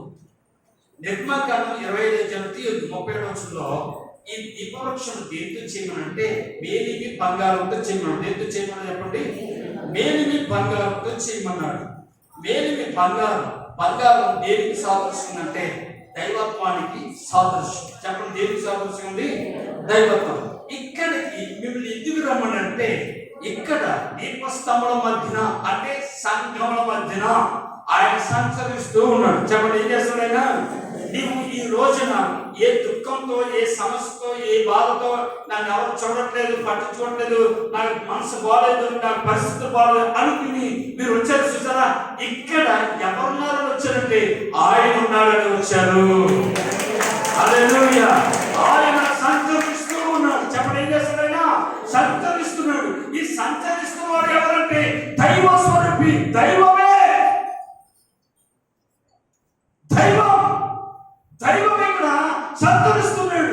కాబట్టి ఇప్పుడు మనం ఎక్కడ వచ్చామంటే యెషయా గ్రంథం 40వ అధ్యాయం 29వ వచనం. ఒకసారి ఎవరంతా చదివించండి, మీరు వినాలని చదివిస్తున్నాను అంతే. యెషయా గ్రంథం 40వ అధ్యాయం 29వ వచనం. సొమ్మసిల్ల వారికి మనమిచ్చువాడు ఆయనే. జాగ్రత్తగా గమనించండి. మీరు సొమ్మసిల్ల స్థితి, ఆత్మీయతలో సమస్యలు పోయారు, ప్రార్థనలో బలహీనైపోతున్నారు, వాక్యంలో బలహీనైపోతున్నారు, పరిస్థితుల వైపు మీరు చూచి మీ మనసును శరీరాన్ని పట్టు విడిచిపెట్టి బలహీనైపోతున్నారు. ఇప్పుడు ఈ గూడుగులో మీరు వచ్చింది కారణం ఏంటంటే ఆ దైవ స్వరూపున యేసుక్రీస్తు సంచరిస్తుండగా ఆయన దైవ శక్తిని నీకు అనుగ్రహించడానికే. అందుకని అక్కడేముంది? సొమ్మసిల్ల వారికి చెప్పండి, ఏమిచ్చువాడైనా ఈ రాత్రులు బలం పొందుకుందువుగాక, ఈ గొడుగుల ద్వారా బలం పొందుకుందువుగాక, ఆ ఆత్మ చేత నింపబడుదువుగాక, పరిశుద్ధాత్మ అభిషేకం నింపబడుదువుగాక. బంగారం దైవత్వానికి సాదృశ్యం. ఇంకా అక్కడితో నేను ముగించి ముందుకు వెళ్తాను. ఒక రోజున మా పిల్లలు, చిన్న పిల్లలు ప్రతిరోజు ఉదయం సాయంత్రం కుటుంబ ప్రార్థన చేసుకుంటూ ఉండేవారు. నేను నా భార్య కలిసి గృహాలు దర్శించడం మొదలుపెట్టాను. ఒక ఇంటికి వెళ్ళాం, కుర్చీలు వేసారు, బయట కూర్చున్నాను.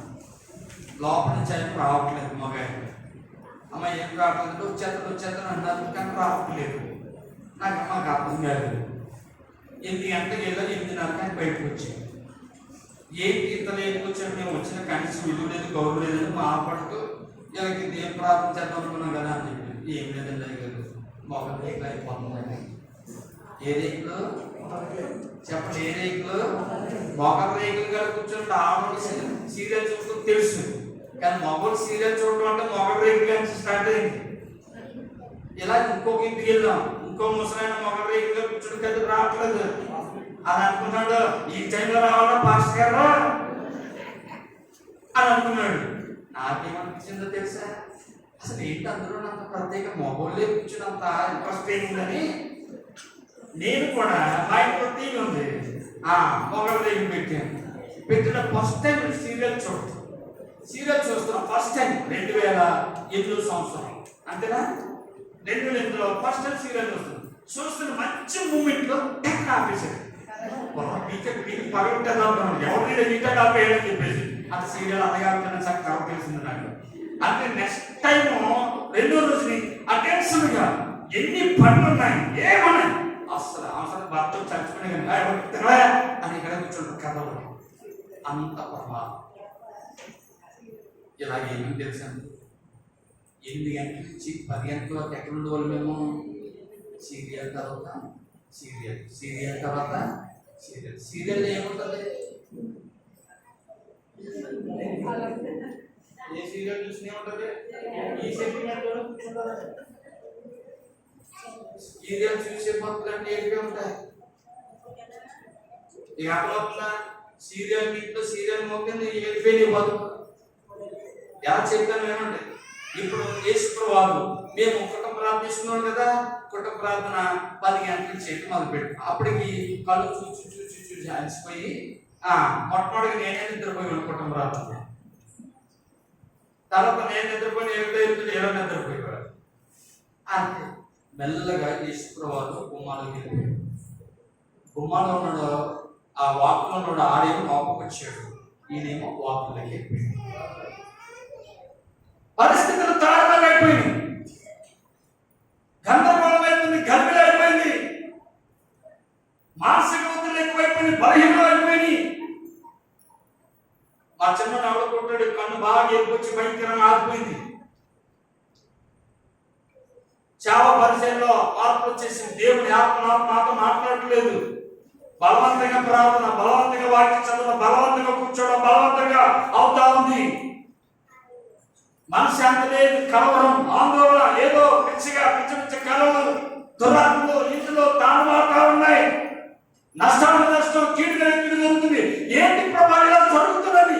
ఏడుస్తున్నప్పుడు ప్రార్థన ఏడుస్తుంటే ఆయన కుమ్మాడు వాటిలో నిలబడి ఆయన ఏడుస్తున్నాడు, ఇక్కడ మేము ఏడుస్తున్నాం. ఈ రోజు నువ్వు ఏడవడానికి కారణం ఆయన వెలుపులుంటే నువ్వు ఏడవచ్చులే, ఆయన ఈ ఇంట్లో ఉంటే నువ్వు సంతోషంతో అవుతా ఉంటావు.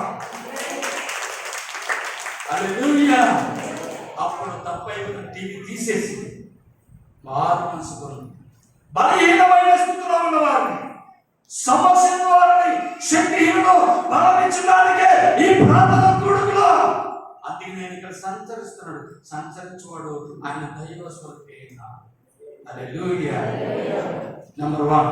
నెంబర్ 2 తర్వాత ఏమో చూడండి, అదే వచ్చాడు అయిపోతున్నా రంగుల మోడలోకి వచ్చాను. 13వ వచనం చదువుతున్నాను చూడండి.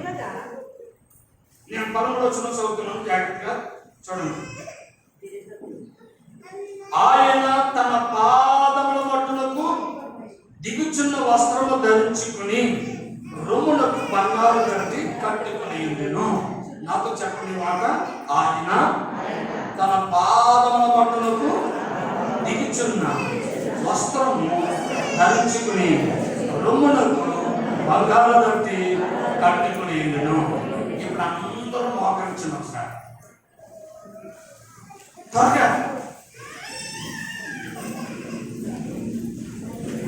అందరూ మోకరించారు. వేదిక మీద కూడా మోకరించారు. మోకరించడానికి ఇలాగా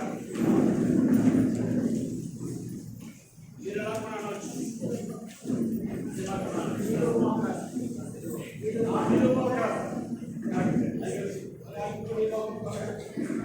నిలుమోకాలు మా కుటుంబంలోని మోకరించలేరా రైట్. అందరూ మోకరించారా? అందరూ మోకరించారా? మనసులో ఉన్న చిన్న ప్రార్థన చేసి, ప్రభా నేను మోకరించాను, నా ఉదయంతరంగా ఎదురువాడ నాకు కార్యం జరిగించు ప్రభా అని ప్రార్థన చేశాను. ఆమేన్. కూర్చోండి. పాస్టర్ ఇలాగా సంఘంలో ఏం చేస్తారు? మోకరించండి, ప్రార్థన చేద్దాం చెప్తారా? కూర్చోండి. బైబిల్ లేకపోతే చూడకపోతే ఇక్కడ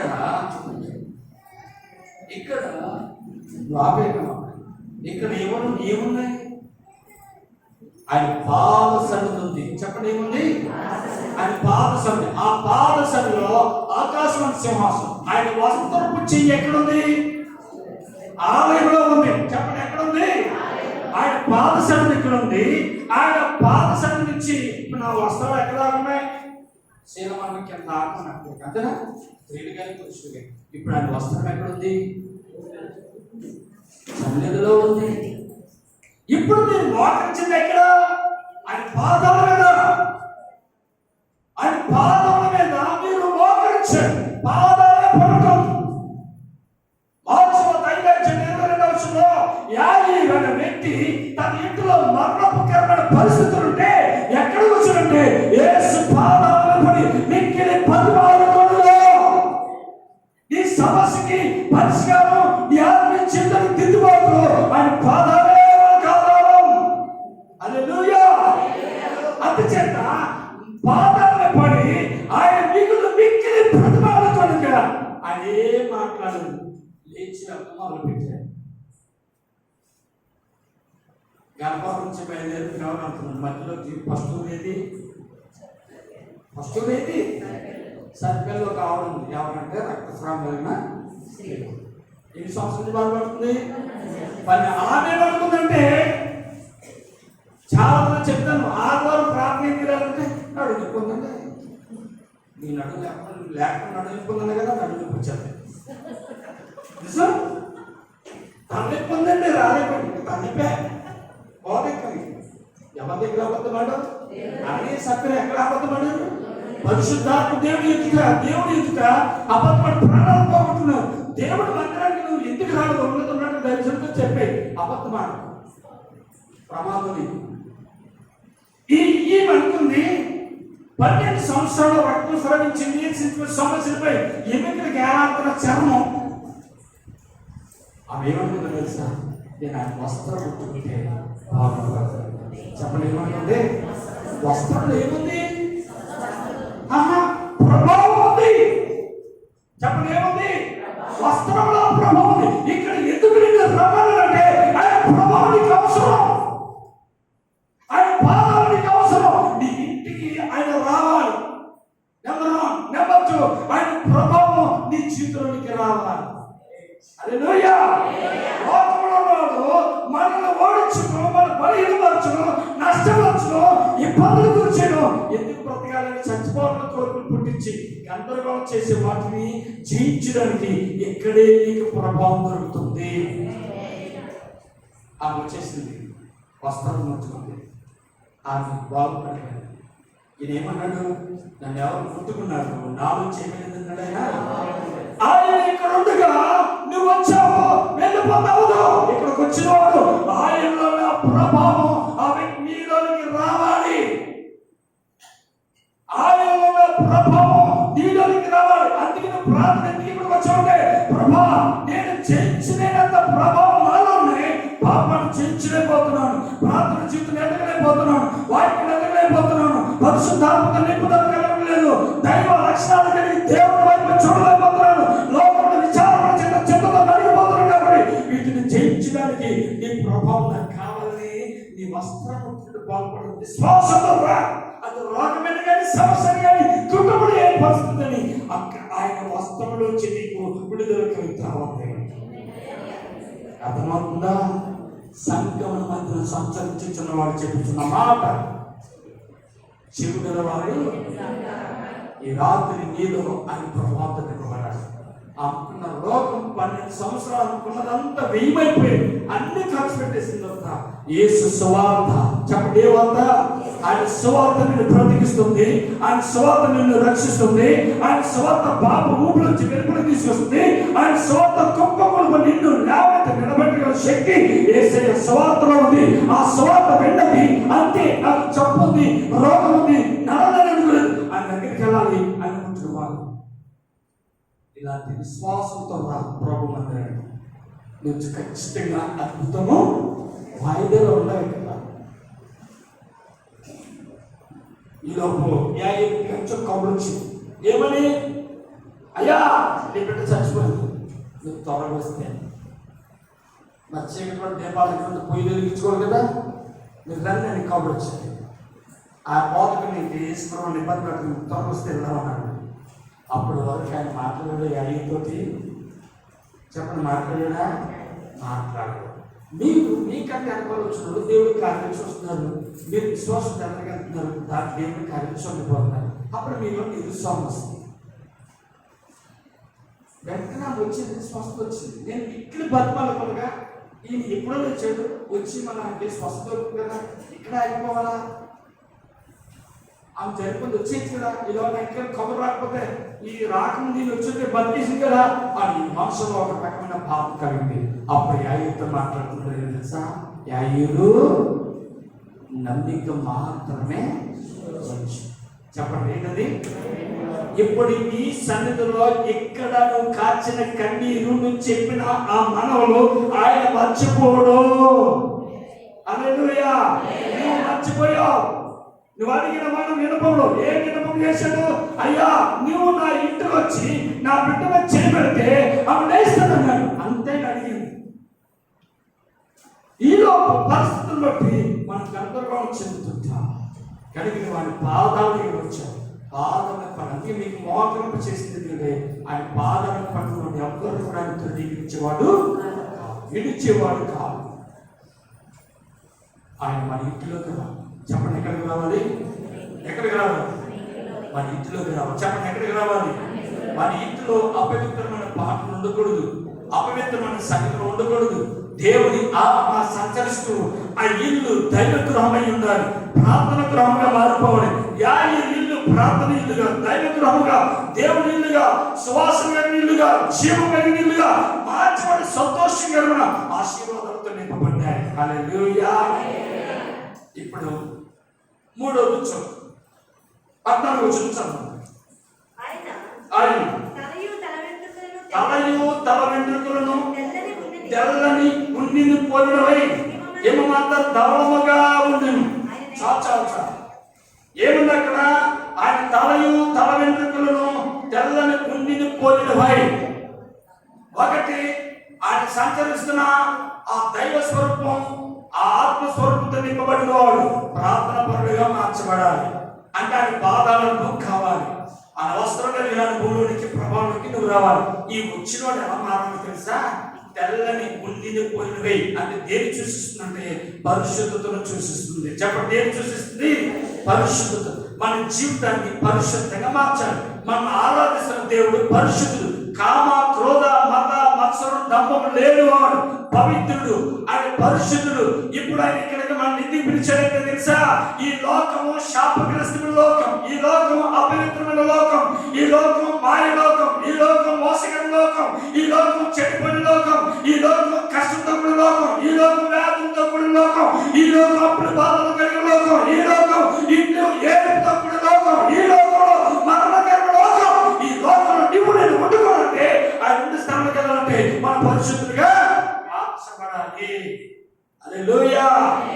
ఇప్పుడు మనల్ని ఆయన ఏం చేస్తున్నాడంటే ఆయన తలయు తల వెంట్రుకలు తెల్లని ఉండిని పోలినవై అంటే పరిశుద్ధత. ఆ పరిశుద్ధత మనకి ఉండడానికి ఆయన మందిరాన్ని పిలిచాడు. దేవుడి స్తోత్రం. హల్లెలూయా!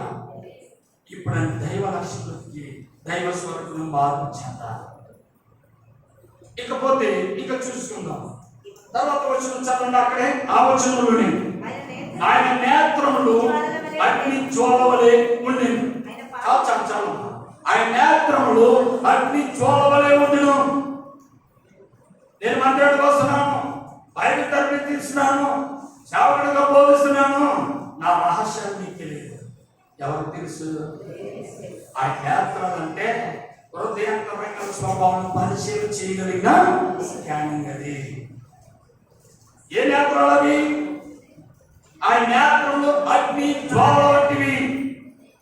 కొలుములో కొయ్య కాలు కర్ర గడ్డి వెండి బంగారం వేస్తే ఏముంటాయి?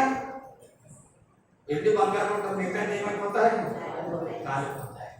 ఇక్కడ నీళ్ళున్న లోకాశలు, లోక సంబంధమైన కోరికలు, లోక సంబంధమైనవి ఏవైతే ఉంటాయో ఇక్కడ దహించి విడిపడతాయి. అది చెప్పండి. ఇప్పుడు నీవు నీలో చెత్త పోవాలి. చెప్పండి, ఏం పోవాలి? చెత్త ఏంటి? అదే తెలుగు వచ్చిన పత్రిక 5 శరీర కార్యం ఏమున్నాయో ఎన్ని ఉన్నాయి? ఎన్ని రకాల చెత్త ఉంది చెప్పండి? 15 రకాలు కలిగిన చెత్త. ఈ చెత్త ఏదో ఒక్కటి అడుగున్నా నీళ్ళు వచ్చే ఫోర్స్ ఏమైపోతే తగ్గిపోతుంది. కనుక హాస్పిటల్కి వెళ్ళారు, డాక్టర్ అంటే ఇప్పుడు మందులు చెత్తడా? ఎవరు చెత్తడా అండి? వెంటనే మందులు రాసిస్తాడు. చూడగానే ఏం చేస్తాడా? టెస్ట్ రాస్తాడు, బ్లడ్ టెస్ట్ రాస్తాడు, యూరిన్ టెస్ట్ రాస్తాడు, ఎక్స్రే రాస్తాడు, స్కానింగ్ రాస్తాడు, ఎంఆర్ఐ రాస్తాడు, ఎండోస్కోపీ రాస్తాడు, ఎన్నో రకాల టెస్టులు చేస్తాడు. చేసిన తర్వాత లోపల ఏమి లోపం ఉందో చూసి దాన్ని బట్టి మెడిసిన్ ఇస్తాడు. ఇప్పుడు ఈ మందిరానికి వస్తాను, నీవు మందిరానికి వస్తాను, నిన్ను పరిశీలన చేసి పరీక్షించి నీలో నా వ్యాధి తొలగించే వాక్యం అనే ఔషధం నీకేసి నిన్ను స్వస్థపరుస్తాడు. ఆత్మీయ స్వస్థత. ఏ స్వస్థత చెప్పండి? ముందు నీకు ఆత్మీయతలో స్వస్థత రావాలి, అప్పుడు శరీరంలో స్వస్థ వస్తుంది. కనుక ఆయన గొప్ప స్కానర్ అయి ఉన్నాడు. ఆయనకి రహస్యమైనది ఏది లేదు, మరుగైనది ఏది లేదు. ఎందుకంటే ఆయన అగ్ని నేత్రంలో పడిన ఏది కూడా నిలవదు. అని నిలిచేది ఏదైనా ఉందంటే అది వెండి బంగారము. వెండి విమోచన గుర్తు, బంగారం దైవత్వానికి గుర్తు. దైవ స్వరూపంలో మార్చుకుని విమోచింపడిన వాళ్ళు మిగులుతారు, వాళ్ళు నిత్యరాజు వాసన అవుతారు. జబర్దస్త్. తర్వాత నెక్స్ట్ మాట చదవండి. ఆయన పాదములు కొలిములో పొట్టులు వేయబడిన మెరిచున్న అపరంజితో సమానమై ఉండెను. పాదములు, పాదాలు ఎక్కడున్నాయని చెప్పాను? ఆయన పాదాలు ఎక్కడున్నాయి? భూమి కాదు, ఎక్కడున్నాయి? ఇక్కడ మందిరాలు ఉన్నాయి. ఈ మందిరాన్ని ఎవరైనా పాడు చేయడానికి ప్రయత్నించినా, ఈ మందిరాన్ని ఎవరైనా చెప్పడానికి ప్రయత్నించినా, అది ఎంత తోడైనా కానీ, ఎవరైనా కానీ, ఏమైనా కానీ, చక్రవర్తులు చరిత్రలో మటుమాయమైపోయాయి, రాజులు మటుమాయమైపోయాయి, దేశాలు కొట్టుపోయాయి, కుటుంబాలు, ప్రభుత్వాలు సంఘాన్ని జోలికి వచ్చిన ప్రతి వారిని కొట్టుకు మసైపోయి సంఘం నిలబడింది. సంఘాన్ని ఎవరు చెప్పలేడు, ఎవరు తీయలేడు. సంఘాన్ని తీయాలంటే ఆయన భూమిని తీసేవారు. ఈ భూమిని ఏడాడు కూడా ఆయన సంఘాన్ని తొలగించడానికి ఎవరికి దమ్ము ధైర్యం లేదు. తీర్పు తీర్చే ఆయన పాదములు ఏమైనా చెప్పండి? ఆయన పాదములు కొలుములో పుట్టము వేయబడి అంటే అర్థం ఏంటంటే తీర్పు తీర్చుతున్నాడు. చెప్పండి ఏంటిది? తీర్పు. చెప్పండి ఏంటి? సంఘాన్ని పాడు చేసేవాడికి తీర్పు ఉంది. నేను గుండె దగ్గరతో చెప్పగలుగుతాను, సంఘాన్ని పాడు చేసి సువార్త అడ్డుపడిన కుటుంబాలు ఎవరైనా నేను బాగున్నానని తమ్ముండి ముందుకు వచ్చి ఒకటి చెప్పనండి, నేను బయట తీసి పెట్టేస్తాను. చెప్పలేదు.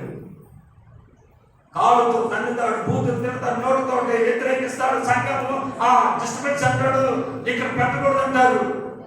తెలియక పాపం చేస్తున్న పని వాళ్ళకి తీర్పు ఉందని హెచ్చరిక చేస్తున్నారు.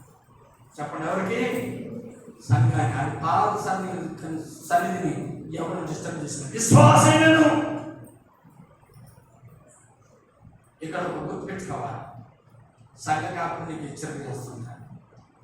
హెచ్చరిక చేశాడు అంటే నీకే నీకు అర్థమైంది. ఒక నలుగురికి తెలుసుకుంటే నీ గురించి అని అప్పుడు నన్నే తిడతాడా నన్నే అంటాడా అని నువ్వు అనుకుంటే కనుక ఆయన గద్దెప్పుడు తృణీకరించి పెడుతూ అవుతావు. ఆ హెచ్చరికను నువ్వు త్రోసిపుచ్చిన వాడు అవుతావు. అప్పుడు నేను ఎవరు పట్టుకుంటాడంటే నేను విడిచి వచ్చిన ఏ అభిప్రాయాలు అవి నిన్ను ఆవరించి నువ్వేం అసలు సంఘాన్ని కలతరేపి ఇంకో కొంతమంది డిస్టర్బ్ చేస్తాను.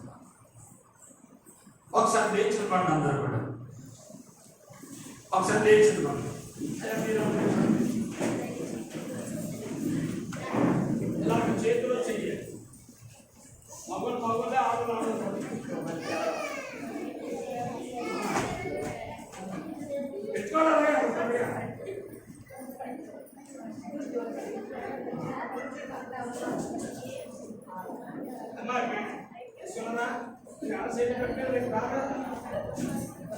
చెప్పండి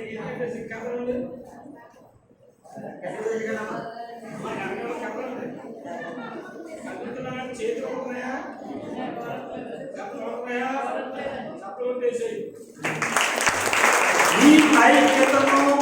ఈ ఐక్యతను ఈ ఆశీర్వాదము ఎవడైనా పాడైనా కూడుకుంటే నా కనుగుడ్డు ముట్టుకున్న వాడికి చాలా ప్రమాదం చెప్పాడు. కూర్చోండి. దేవుని ఆలయాన్ని పాడు చేసినట్టు అయిపోయింది.